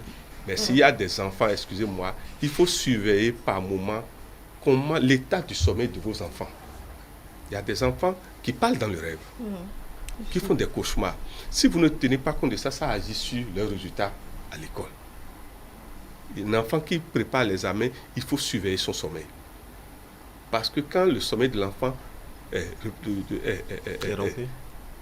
dérangé et répétitif, ça peut créer l'échec alors que l'enfant travaille parfaitement. L'autre chose, il y a ce que nous appelons maintenant la jalousie naturelle. Je ne sais pas comment il va vous dire ça. Vous ne faites rien à la personne. Vous ne le connaissez de nulle part, mais il te jalouse. Il faut tenir compte de ça. Parce que parfois, on punit l'enfant en voulant punir le père ou les parents. Ça veut dire quoi? Il faut savoir que la malveillance naturelle existe, dont le mauvais œil. Le mauvais œil, c'est-à-dire, il vous regarde et toute votre journée est mauvaise. Ce sont des vérités, madame. Ce sont des vérités. il vous regarde et c'est terminé. Vous avez 500 000 emplois, il vous a regardé. Ça s'en va. Ça va. Vous ne l'utilisez plus comme il faut. Pas de résilient alors. Maintenant, il y a ce que nous appelons la jalousie des djinns, des démons. C'est-à-dire, il faut que chacun de nous sache que quand nous sommes physiques là, nous ne sommes pas seulement que physiques. Il y a des forces qui ne veulent pas que nous évoluions. Il faut qu'on sache ça, c'est les forces de pesanteur. Et donc, pour chaque enfant, le parent doit savoir que, voilà les forces de pesanteur qui peuvent atteindre mon enfant. D'où la nécessité d'identifier les défauts de l'enfant. On ne peut vous atteindre que par vos défauts, s'il vous plaît. Remarquez ça. L'enfant qui est agité, si vous ne travaillez pas la tempérance sur l'enfant, il sera meilleur, il aura de bonnes notes. Mais peut-être le jour de la composition, l'agitation va le déstabiliser. Au lieu de 2, il va écrire 3. Vous savez, il y a de ces sujets en mathématiques. Si vous, au lieu d'écrire 2, vous écrivez 3, jusqu'à la fin, c'est terminé. Toute l'année, c'est fini, oui. C'est pour vous dire que, au-delà maintenant de l'acquisition de la connaissance, il faut travailler sur les défauts des enfants. Et chaque parent doit savoir qu'il a transmis à son enfant ses défauts. Côté papa, côté maman. Les parents ne doivent pas trop être durs avec le défaut dont ils ont conscience qu'eux-mêmes ont et que l'enfant illustre. C'est ça. Parce que c'est transmis. C'est ça. L'enfant est agité alors que toi-même, papa, tu sais que tu as été tout le temps agité. Et maintenant, tu ne fais que... Non. La violence, exactement, pour qu'il ne soit plus agité. Voilà, donc la protection, excusez-moi, mathématiquement, le talent peut être meilleur. Mais si vous ne protégez pas le talent, c'est votre affaire. Le talent et les dons doivent être protégés. Et ça, c'est la responsabilité d'abord des parents. Ce n'est pas à l'enseignant de protéger l'équilibre de votre enfant, non. Très bien. Alors, vous nous parlez donc de plusieurs lois, déjà la loi solaire, de la loi lunaire, la loi du transfert pour pouvoir se protéger. Vous savez, remarquez que le soleil tourne de manière circulaire qu'on appelle positive, si vous suivez. C'est-à-dire est, sud, ouest, nord. Alors que la lune fait le contraire. Si vous ne savez pas cette loi, et c'est cette loi qui permet de savoir comment mettre les enfants au niveau d'une classe, c'est-à-dire les cardinaux, nord, sud. Si vous mettez l'enfant dans le cardinal qu'il a déjà, il y a excès d'énergie. C'est ce que nous voulons dire. La loi des sympathies veut que Madame Brunel, par exemple, il se peut que vous soyez tout le temps en antipathie avec moi, alors qu'avec Aziz, vous êtes tout le temps en sympathie. Oui. C'est à chacun de savoir. Et même si nous sommes en antipathie, vous verrez que ça ne s'illustre pas en 24 heures. Il y a des moments où la sympathie naît. C'est ce que je veux dire, c'est-à-dire, et les parents et les enseignants, vous devez aussi savoir quand est-ce que l'enfant est disponible pour vous écouter. Vous avez des enfants qui viennent à l'école à 8 heures, s'il vous plaît, excusez-moi. C'est à 10 heures. Ça dit, vous vous demandez, mais qu'est-ce qu'il a eu à la maison? Je ne sais pas si vous... Il y a des enfants qui viennent à l'école avec de l'énergie en dessous. L'enseignant doit chercher à savoir quels sont les jours où ces choses se manifestent. Parce qu'on n'est pas en force tous les jours. C'est beaucoup, hein, vous avez beaucoup, beaucoup à faire. Remarquez quand vous êtes né le mardi. Posez-vous la question. Je souhaite que chacun essaye d'identifier. Pourquoi les lundis, on est fatigué? Le jour notre pré-jour de naissance, on subit pratiquement les 3 jours avant notre naissance, on subit ce que maman a subi avant que vous ne naissiez. Ça veut dire quoi? C'est des moments de fatigue. C'est ça. Il faut tenir compte aussi de ça dans l'éducation des enfants. Ça veut dire quoi? Vous, mes frères enseignants, dans la liste des enfants, je vous en prie, marquez toujours le jour de naissance, l'heure de naissance. Je vous en prie. Ça joue un rôle capital. Mais pourquoi maintenant, quand l'heure de naissance la passe, l'enfant a une regain d'énergie? Or, c'est dans cet espace, dans cette période que les choses les plus difficiles, il faut faire apprendre à l'enfant. L'enfant enregistre toujours. Je ne sais pas si vous comprenez. C'est là, ces lois dont nous expliquons. La loi circulaire, le soleil tourne toujours dans un sens et la lune dans un autre. Si vous ne savez pas qui vous êtes, vous allez toujours aller dans le contraire de ce que vous êtes. Et l'échec est là. L'échec n'est pas dû seulement à la connaissance mathématique, physique. C'est ça. L'échec parfois est dû aux invariables invisibles que nous ne maîtrisons pas. Voilà. Alors, il y a également le mal des hommes et le mal des démons que vous nous parliez, Jim. Regardez par exemple un enfant qui est né, je prends toujours l'exemple de mardi, un enfant qui est né un mardi. Et vous, parents, vous le laissez, il porte du rouge un mardi. Il porte la couleur rouge. Voyez ce qui va vous emmener le soir. Ça attire les démons. Parce qu'il est déjà né un mardi, je vous gouvernez par la couleur rouge. Normalement, le mardi, il ne doit plus porter le rouge, il doit porter le blanc. Et si le rouge, c'est la couleur de l'établissement? Mais si c'est là où j'en viens, vous avez des établissements qui imposent des couleurs, mais parmi les enfants, ça fait partie des interdits des enfants. Et vous verrez, si vous voulez, là, mon frère enseignant, faites l'étude. Ces enfants où ça ne marche pas dans ces écoles-là, on enfreint leur interdit par la loi du suivisme. Mais est-ce que ce n'est pas cherchant à se conformer? Parce que chaque établissement a son règlement intérieur. Nous sommes d'accord, mais avant d'imposer des couleurs, s'il vous plaît, avant d'imposer des couleurs, de la nourriture, tout ça, il faut étudier les lois spirituelles qui sont derrière ces choses-là. Imposer une couleur commune à tout le monde, mais et si ça correspond à l'interdit de l'enfant? Ça veut dire que chaque apprenant aura son uniforme alors? Non, c'est plutôt aller aux couleurs neutres. Le blanc? Le blanc, c'est une couleur neutre, s'il vous plaît. Le noir, c'est une couleur neutre. Les gris, ce sont des couleurs neutres, s'il vous plaît. Juste, même le bleu, c'est difficilement que le bleu ne... Parce que c'est l'élément haut. Je ne sais pas si vous... Ce que je veux dire, c'est quoi? Il faut éviter au maximum que le rouge domine. Surtout le rouge. Parce que c'est comme une sauce salée quand le rouge domine. Voilà. Très bien. Alors, on va évoluer tout à l'heure, déjà, parce que dans les prochaines minutes, nous allons lire les messages que vous nous avez envoyés via le contact. C'est bien le 54 10 18 20, 54 10 18 20, pour nous envoyer le message via WhatsApp. Nafissa Tassoni est là pour nous en parler dans quelques minutes seulement. Mais avant de la recevoir, Maître Haïmi Amoussa, le karma et les faiblesses, il faut également les connaître. Merci. Vous savez, d'abord, nous appelons quelque chose karma héréditaire. C'est-à-dire les défauts et les faiblesses des parents, ils nous les transmettent. Nous devons prendre conscience de ça pour nos enfants. Mais chacun de nous vient aussi maintenant avec des dettes karmiques, c'est-à-dire nous ne sommes pas venus innocents. Excusez-moi, aucun de nous n'est innocent dans cette vie. Donc on doit identifier les faiblesses et les défauts de chacun de nos enfants. Et si possible même, il faut que l'enseignant aussi étudie ces défauts et ces faiblesses. Parce que parfois, excusez-moi, il y a des enseignants qui ne maîtrisent pas leurs défauts, et ce sont les défauts qui font que les enfants ne travaillent pas. Certains enfants ne travaillent pas. Ça, c'est vrai. Par exemple, je vais vous donner un exemple. Hein. Un enfant asthmatique, alors que l'enseignant, il sent la sueur. Il sent, je ne sais pas comment il va vous dire ça. Il y a un obstacle. Ouais. Vous voyez, l'enfant étant asthmatique, je ne sais pas comment il va vous dire ça. Deuxièmement, vous avez des classes où il y a des ordures derrière la classe, alors que l'enfant est asthmatique. Et vous ne comprenez pas pourquoi l'enfant ne travaille pas. Ce sont des réalités. Il n'est pas à l'aise. Autour de toute école, on doit d'abord éviter toute odeur nauséabonde, premièrement.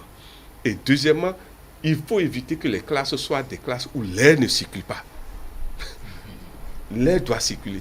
Et savoir que en temps solaire, ou entre midi, par exemple, même 13h et 15h, il faut savoir comment prendre les enfants. Est-ce, si possible, même déplacer les enfants sous les arbres, s'il ne pleut pas. Il y a des enfants à des heures données, excusez-moi, c'est la chaleur seulement qui font qu'ils n'enregistrent rien. Rien du tout. Voilà. Très bien. Dans quelques minutes, donc, on va laisser place à Nafissat Hassani. Il est 8h30 pour les messages de nos amis téléspectateurs. Et je vais raccompagner Diane Oni-Odje, mais avant, je vais quand même avoir son mot de fin, parce qu'elle ne sera plus là pour le mot de fin du plateau.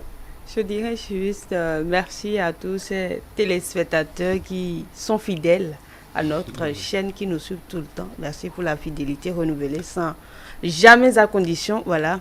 Je dirais aussi par rapport au thème du jour, aux parents d'installer la communication et en début d'année, le contrat, signer un contrat déjà avec les enfants. Oui, vraiment, vraiment.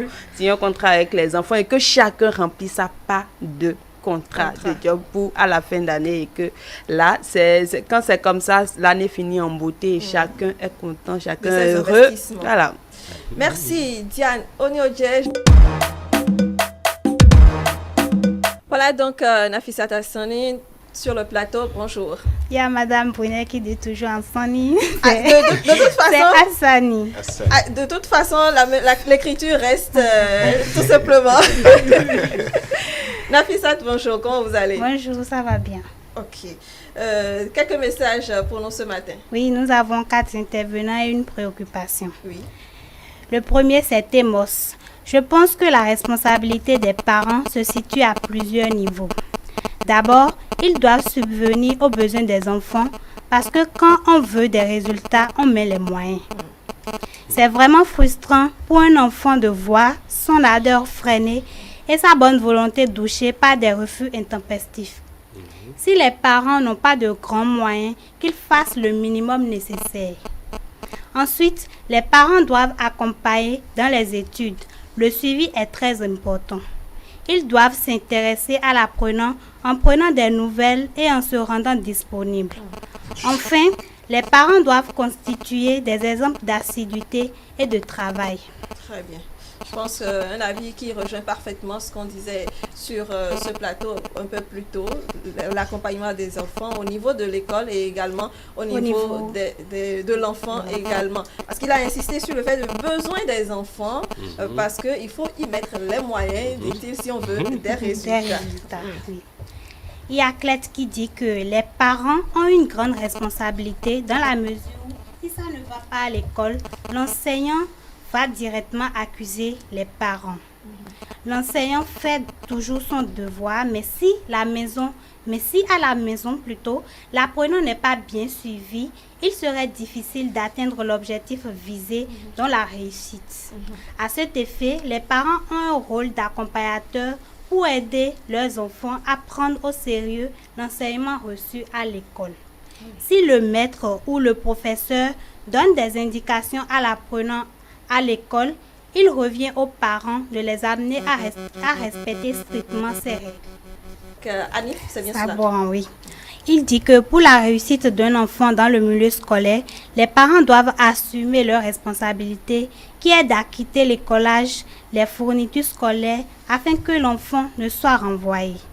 Le rôle des parents est de suivre de près les enfants dans leurs études, c'est-à-dire voir l'évolution de son enfant, aller de temps à autre dans l'école pour s'assurer que l'enfant ne rate pas les cours et aussi s'il réagit bien en classe. aussi lui trouver un répétiteur si les parents ont bien sûr les moyens. Sinon, eux aussi doivent répéter les leçons avec l'enfant avant leur départ de la maison. En plus de tout ça, vient une bonne alimentation car le ventre affamé n'a point d'oreille. Oui, ventre affamé n'a point d'oreille. Justement, les enfants qui viennent à l'école sont forcément... Et qui restent à jeun parfois toute la journée aussi. Sur la pitance de l'enfant au quotidien. Sinon, le travail de l'enseignant n'est plus... Ça va être bâclé. Sinon, des fois, nous sommes... Quand on devient des parents d'élèves, nous donnons des petits déjeuners, nous donnons à manger dans tous les rôles à la fois. Parce qu'il travaille bien, il n'a pas à manger, il ne faut pas le laisser comme ça. C'est ça. Le dernier intervenant, c'est Donatien Ronforvou depuis la Côte d'Ivoire. Pour qu'un enfant réussisse, il faut beaucoup dépenser et suivre l'enfant de près. Lui, il a été très bref, mais il a raison. Il y a Gloria, bonjour le plateau, moi c'est Gloria. Je fais un coucou spécial aux deux invités. Je voudrais demander au prof comment reconnaître une feuille d'interrogation écrite où l'enfant a lui-même marqué la note pour tromper les parents et bénéficier des cadeaux.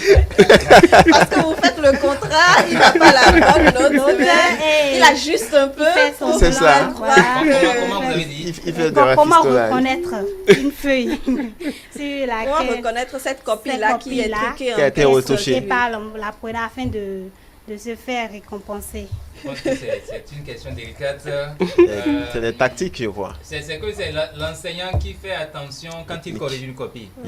Quand on corrige une copie, ce n'est pas que la note qu'on met. Il y a des observations qui sont mises, il y a la mention qui est mise. Donc quand vous le faites comme ça, et si le parent aussi l'est averti, il saura que ça là, c'est pas mon enfant qui a fait. Très souvent, il y a certains enseignants, quand ils corrigent les copies, on ne crée rien à l'intérieur, on ne met pas les observations et on met juste la note. Et je pense, comme je le disais là, il y a toujours de ces apprenants là qui nous dribblent, qui peut m'arriver jusqu'à imiter correctement la signature de leur professeur. Même si vous signez la copie, vous mettez la note, vous corrigez à l'intérieur, ça va être compliqué. Donc c'est le contrat qui a été établi au départ là, si c'est bien fait, et que l'enseignant également est dans ce contrat là, il faut de temps en temps aller voir les enseignants pour voir si la note qu'on m'a donnée à la maison, est-ce que cette note est dans le cahier de l'établissement. Correspond. Parce que le parent d'élève a la possibilité de venir voir le cahier de notes de l'établissement pour voir la compatibilité des notes qui sont dans le cahier et les notes qui lui sont montrées à la maison. Donc voilà un peu ce qui peut se faire. Très Maintenant, il y a un avis pour lequel je ne suis pas d'accord. L'avis pour lequel je ne suis pas d'accord, c'est de mettre beaucoup de moyens pour réussir. C'est pas mettre beaucoup de moyens qui fait le résultat. C'est la qualité des moyens. Comment c'est mis? Sinon, on va penser que ceux qui n'ont pas de gros moyens ne peuvent pas faire réussir les enfants. Je pense qu'il faut mettre les moyens, mais il faut savoir mettre les moyens quand est-ce qu'il le faut et mettre les moyens dans les conditions qu'il faut. Et quand c'est fait comme ça, c'est suivi, je pense que ça va marcher. Les enfants qui n'ont pas des parents riches, ce sont ces enfants qui réussissent beaucoup plus à l'école. Parce qu'eux, ils savent qu'ils ont des choses à faire, ils ont des objectifs à atteindre, ils ont des défis à relever. Ils savent que les conditions de leurs parents ne sont pas bonnes. Et par conséquent, c'est à partir d'eux que tout va changer. Quand c'est comme ça, l'enfant, il se dit, j'ai des objectifs, je dois changer les conditions de vie de mes parents, je dois assurer les miennes, je dois faire en sorte que ceux qui vont venir après moi aient les meilleures conditions que les conditions que moi j'ai aujourd'hui. C'est ça. Très bien. Aziz, je crois que l'essentiel est dit par Boumet. Quand vous êtes enfant de pauvre, vous savez que vous avez une grande part de responsabilité. Vous savez que vous n'avez pas droit même à l'erreur. Vous avez une grosse responsabilité, d'autant plus que si vous échouez, personne n'aura en tout cas l'occasion de vous relever. Vous êtes seul face à votre destin. Donc, il faut pouvoir prendre conscience et évoluer. Maître Aïmi Amoussa, c'est que chacun de nous sache que nous sommes tous de futurs potentiels parents. Et nous sommes tous potentiellement des enseignants. Il n'y a pas un enseignant qui va dire qu'il ne reçoit pas d'autres enseignements, d'autres personnes. Le plus important, c'est quoi? Que chacun se donne un code d'honneur. Je vais dépasser positivement mes parents. Je vais dépasser positivement mon enseignant, mes enseignants. C'est des codes qu'il faut se donner. Voilà. Alors, je reste avec vous quand même pour finir l'instruction du jour très rapidement. Dans la dernière partie, vous nous parlez de la période du cycle annuel de protection. Il y a plusieurs choses, donc, les versets et les sourates qu'il faut également connaître pour se protéger. D'abord, vous verrez, vous savez, chacun de nous, en fait, quand on dit l'année universelle, 1er de janvier au 31 décembre, c'est universel. Ce n'est pas l'année personnelle pour chacun. L'année personnelle de chacun va d'un anniversaire à un autre. Et dans cet anniversaire d'un anniversaire à un autre, il faut compter 52 jours chaque fois. Oui. Vous voyez, donc vous êtes né, on prend le Bénin, permettez que je prenne toujours 1er août 1960. Vous voyez, après du 1er août, on compte 52 jours. C'est gouverné par le nombre 1. Après les 52 jours, vous comptez encore 52 jours, c'est gouverné par le nombre 2. Après encore 52 jours, vous verrez que dans ce cycle, supposons que votre l'examen de votre enfant, se passe dans le cycle 2. Vous devez savoir qu'il faut compter sur sa mère pour sa réussite. Parce que le 2 est lié à la mer et à l'eau. Donc, surveillez comment l'enfant ingurgite des choses liées à l'eau. Parce que ce qui peut lui créer des problèmes à l'examen, c'est l'eau, l'élément eau. Et donc, évitez par exemple conflit entre sa maman et lui. Mais supposons que l'enfant va à l'examen dans le cycle 1. C'est plutôt le père qui va déterminer sa réussite. Je ne sais pas si vous comprenez. Bien sûr. Mais le plus magnifique, que chacun de nous ait la chance d'aller à l'examen ou aux inéquations de la vie en cycle 3. Excusez-moi, ça marche toujours. C'est un cycle qui est un cycle qu'on va appeler cycle gris-gris. Le cycle 3, tout ce que vous n'avez pas pu faire, tous les blocages, la nature met tout ce qu'il faut à votre disposition. Et c'est débloqué naturellement. La prière que nous allons faire, c'est que l'examen est lié en cycle 3. Nos inéquations sont liées en cycle 3. Mais au pire des cas, qu'on étudie le cycle dans lequel l'enfant veut composer. C'est capital pour la protection. Maintenant, au niveau des... Vous verrez dans la Sainte Bible, vous avez le verset 191, le psaume 191, le psaume 23. Et chez nous, les musulmans, vous avez les couloirs là, au bureau Binance surtout. Mais il y a les couloirs là, mais il y a le bureau Binance spécialement. C'est-à-dire, le Saint Prophète a donné, quand vous lisez ce verset, vous vous dites, mais comment il a été jusqu'à ce niveau pour nous donner ces secrets-là. Parce que vous ne savez pas, excusez-moi, ne laissez pas seulement le fait que l'enfant, vous l'avez déjà inscrit, vous payez tout, ça ne suffit pas pour la réussite de l'enfant. Il faut savoir que quand l'enfant sort de la maison, les yeux malveillants, vous ne les maîtrisez pas. Parfois, l'échec de l'enfant vient de ses professeurs. L'enfant fille qui plaît à un professeur et l'enfant fille qui résiste, il y a des problèmes. Voilà. Très bien. On finit donc l'instruction du jour avec les anges de protection. Excusez-moi, chacun de nous doit savoir quel jour il est né. Si vous êtes né mardi, vous devez savoir que votre ange de protection, c'est d'abord Michael, les anges de guerre, de défense. Vendredi n'est pas mardi. Le dimanche, c'est Raphaël, le soleil. Je ne sais pas si vous suivez. Et chacun de ces anges a des versets bibliques et coraniques qui, je ne veux pas les citer, mais simplement que chacun prenne conscience que nous avons plein d'outils pour accompagner nos enfants et pour la réussite également. Aujourd'hui, c'est mercredi. C'est l'ange de la communication. C'est le meilleur jour pour aller vers quelqu'un avec qui ça ne va pas et vous avez des problèmes de communication. C'est ça. Les gens ne se demandent pas, mais pourquoi le gouvernement béninois fait le mercredi? C'est la plupart dans tous les États. Parce que c'est Mercure qui gère mercredi. Et la planète qui gère mercredi, c'est d'abord la planète de la communication. Les informations passent mieux. Ça passe mieux. C'est ça. Voilà. Ça, c'est déjà bien de savoir aujourd'hui que c'est un jour pris à dessein. Nous continuons donc dans nos échanges pour la réussite de nos apprenants et je voudrais cette fois-ci aller vers le second cycle. On remarque quand même, comme Maître Amy qui disait tantôt que son dernier enfant était à l'université. Après le premier cycle, en réalité, le suivi au niveau des apprenants n'est plus forcément le même. Pourtant, il faut un suivi pour leur réussite. C'est vrai, parce que déjà en partie de la seconde, nous avons des enfants qui plus ou moins sont un peu majeurs. Ils sont un peu majeurs, c'est à partir de 14 ans, 15 ans déjà. Ils savent pourquoi ils vont à l'école. Ils savent pourquoi ils vont à l'école et quand c'est comme ça, ils sont plus responsables. Merci. Les parents mettent en place les conditions, ils ne sont pas là tout le temps pour accompagner, pour voir ce qui se passe. Le plus important, c'est de mettre le dispositif. Quand le dispositif est mis en place, les conditions mises en place, vous venez une fois en passant pour vérifier comment ça se passe. Et, les enfants eux-mêmes rendent compte de ce qu'ils font. C'est quand on a affaire avec des enfants exceptionnels qui doivent être motivés à tout moment, à qui on doit tout dit à tout moment que c'est un peu compliqué. Mais si le parent a joué correctement ses fonctions depuis les classes intermédiaires jusqu'en seconde, je pense qu'il n'aura plus grand chose à faire. Ça va bien à l'école, les feuilles ça avance, et les notes ça va, vous composez quand? Oui, nous composons d'ici 2 semaines. Ok, bon courage à toi. S'il y a des insuffisances, viens me voir. Point. Mais quand c'est pas comme ça, si les conditions n'ont pas été mises en place au départ, le parent doit être derrière l'enfant tout le temps. Et c'est pourquoi j'étais intéressé par ce thème-là, la répétition, les enseignants qui font des répétitions à la maison. Il y a beaucoup d'enfants qui sont conditionnés, qui sont avec les parents au dos tout le temps. Quand vous avez ces enfants, ils ne réussissent pas trop dans la vie. Dès que les parents ne sont plus là, ils échouent.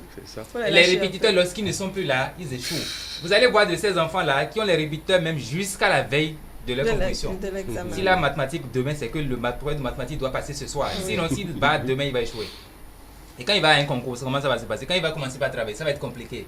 J'aurais vraiment aimé que nous... Non, nous allons revenir. Un de ces jours pour qu'on voit au-delà de ces généralités que nous avons présentées, qu'il y a des cas pratiques sur lesquels nous allons intervenir pour voir comment accompagner efficacement les enfants. Aziz Achamou, sur ce suivi-là des apprenants au second cycle et autres. Oui, déjà à partir du second cycle, on n'a plus une trop grande pression sur l'apprenant. On sait que désormais, il sait ce qu'il veut, il sait là où il va. Il faut peut-être lui offrir les conditions sine qua non pour qu'il puisse mener à bien sa barque. Et au-delà aussi, et par moment, il faut et Baumel l'a rappelé tout à l'heure, il faut par moment, il ne faut pas trop lui tenir rigueur parce que la confiance n'exclut pas le contrôle. Déjà, dès lors que vous savez ce que votre enfant veut, il faut juste lui demander ce qui ne va pas et pouvoir voir dans quelle mesure pouvoir l'accompagner. Voir aussi que ça soit sur le plan psychique, sur le plan spirituel, c'est beaucoup de facteurs. En tout cas, est-ce que toutes ces conditions-là sont réunies? Parce que l'autre chose n'est pas forcément d'accuser l'apprenant. Quelque part, est-ce que j'ai pleinement joué ma partition jusqu'à la fin? C'est aussi ça l'autre interrogation. Et ou peut-être il faut trop leur tenir rigueur. C'est à ces moments-là peut-être d'évaluation, voir un peu est-ce que ça a évolué. Parce que généralement, que ce soit un jour d'examen, que ce soit le BPC, le CP ou encore le baccalauréat, ces 3 jours-là sont souvent très capitales. En une journée, est-ce que toutes les conditions sont réunies? En tout cas, en majorité, au moins à 97%. Est-ce que toutes les composantes en tout cas étaient au rendez-vous pour que au bout du rouleau le résultat soit positif? C'est aussi l'autre interrogation. Je pense qu'au second cycle il y a moins de pression, mais ce n'est pas exclu aussi qu'il y ait un accompagnement et il y a surtout une veille permanente. Justement, c'est vrai que parfois pendant toute l'année scolaire on met beaucoup de moyens, on voit l'enfant qui s'investit beaucoup, mais à la fin de l'année, on n'a pas forcément le résultat qu'on pensait avoir, qu'on voulait avoir. Comment réagir, Maître Raimi Amoussa? Je suis content que vous êtes revenu sur ça. Excusez-moi, nous devons commencer à transmettre d'autres types de connaissances dans nos écoles. D'abord, la connaissance des karmas. Deuxièmement, le karma déjà inclut les défauts, les faiblesses. Nous devons savoir quels sont les interdits de nos enfants et surtout les maladies potentielles des enfants. Parce que quand vous n'identifiez pas la maladie, parfois peut-être votre enfant, le cadre qu'il a dans la maison, l'environnement que vous lui avez donné dans la maison, ne réveille jamais sa maladie. L'enfant asthmatique, que vous savez qu'il est asthmatique, rien ne prouve que les conditions environnementales de la classe ou de l'école et c'est toujours là-bas que l'asthme se réveille. Quand l'asthme se réveille, la crise peut avoir lieu à la maison, alors que le déséquilibre, vous savez, quand vous avez les enfants asthmatiques, vous allez voir que c'est difficilement qu'ils gardent leurs leçons. Parce que la respiration n'étant pas régulière, ça joue sur le mental. Ils ont souvent des maux de tête. Je ne sais pas si vous me suivez. Ça fait qu'au moment où tout le monde est en train de travailler, vous voyez, sa respiration est saccadée. Avec ça, vous serez en train de dire qu'il écoute. Il n'écoute pas. Il gère une situation que vous... Donc, mais nous vous demandons à vous, nos enseignants, et surtout les directeurs d'école, d'avoir, si possible, le cahier de maladies des enfants. S'il vous plaît, surtout les maladies... c'est un gros Non, je sais pourquoi je parle de maladies surtout asthmatiques. Il y a des maladies qui se réveillent par l'environnement, dont l'asthme. Je ne sais pas si vous voyez. L'agitation seule peut se réveiller par le fait que l'enfant voit une dominance de couleur. Oui, nous sommes à 5 minutes de finir notre plateau. Vos-mères Agwaba, sur les enfants, ou plutôt les efforts qui n'aboutissent pas à la fin de l'année scolaire. Oui, je pense que pour qu'on n'ait pas ça, c'est ce qu'il faut faire. Exactement. On a parlé de ça. Oui. Maintenant, on peut mettre en place toutes les conditions et à la fin, on n'aura pas les résultats. Il faut encore jouer les cartes. Et je pense que si toutes les conditions sont réunies au départ, là, je pense qu'on aurait les résultats. Je pense. C'est risque paribus, toutes choses étant égales par ailleurs. Si on réunit toutes les conditions au départ, je pense qu'on ne peut pas en avoir mal à la fin. D'accord. Alors, Nafissat, vous avez suivi le plateau depuis le début. Est-ce que vous avez eu à suivre réellement tout ce processus-là pour une réussite? Ou bien vous avez, disons, sauté certaines étapes? Pas vraiment. Les parents ont participé et vraiment à la réussite, parce que à tout moment ils sont derrière toi. Prends ton cahier, même si toi-même tu sais que tu vas réviser, tu dois apprendre, mais ils sont toujours là. Prends ton cahier, révise, va faire ci, va faire ça. Donc c'est grâce à eux qu'on a vite su qu'on devrait apprendre et réussir. Parce que si il n'était pas là, on allait un peu paresser et dire non, bon, je vais peut-être prendre le cahier dans 2 heures de temps. Mais quand ils sont là, immédiatement, tu es obligé de prendre le cahier. Même si tu ne veux pas réviser, tu prends le cahier au moins pour leur faire plaisir. Même si c'est pas pour réviser, en même temps, tu prends le cahier et c'est en lisant que finalement tu as envie de continuer. Comme on dit, l'appétit vient en mangeant. Très bien. Alors, nous sommes à la fin, à 2 minutes. Une phrase. Juste que les parents fassent des bains de pied aux enfants quand ils viennent de l'école. Merci. Un contrat didactique, un contrat scolaire avec les enfants, les résultats seront là. Aziz. Que l'enfant soit l'architecte de son temps. Ok. La vie, c'est les moyens. La vie, c'est le moyen. Merci à tous d'être restés en notre compagnie. C'était de très beaux échanges sur la réussite de nos apprenants.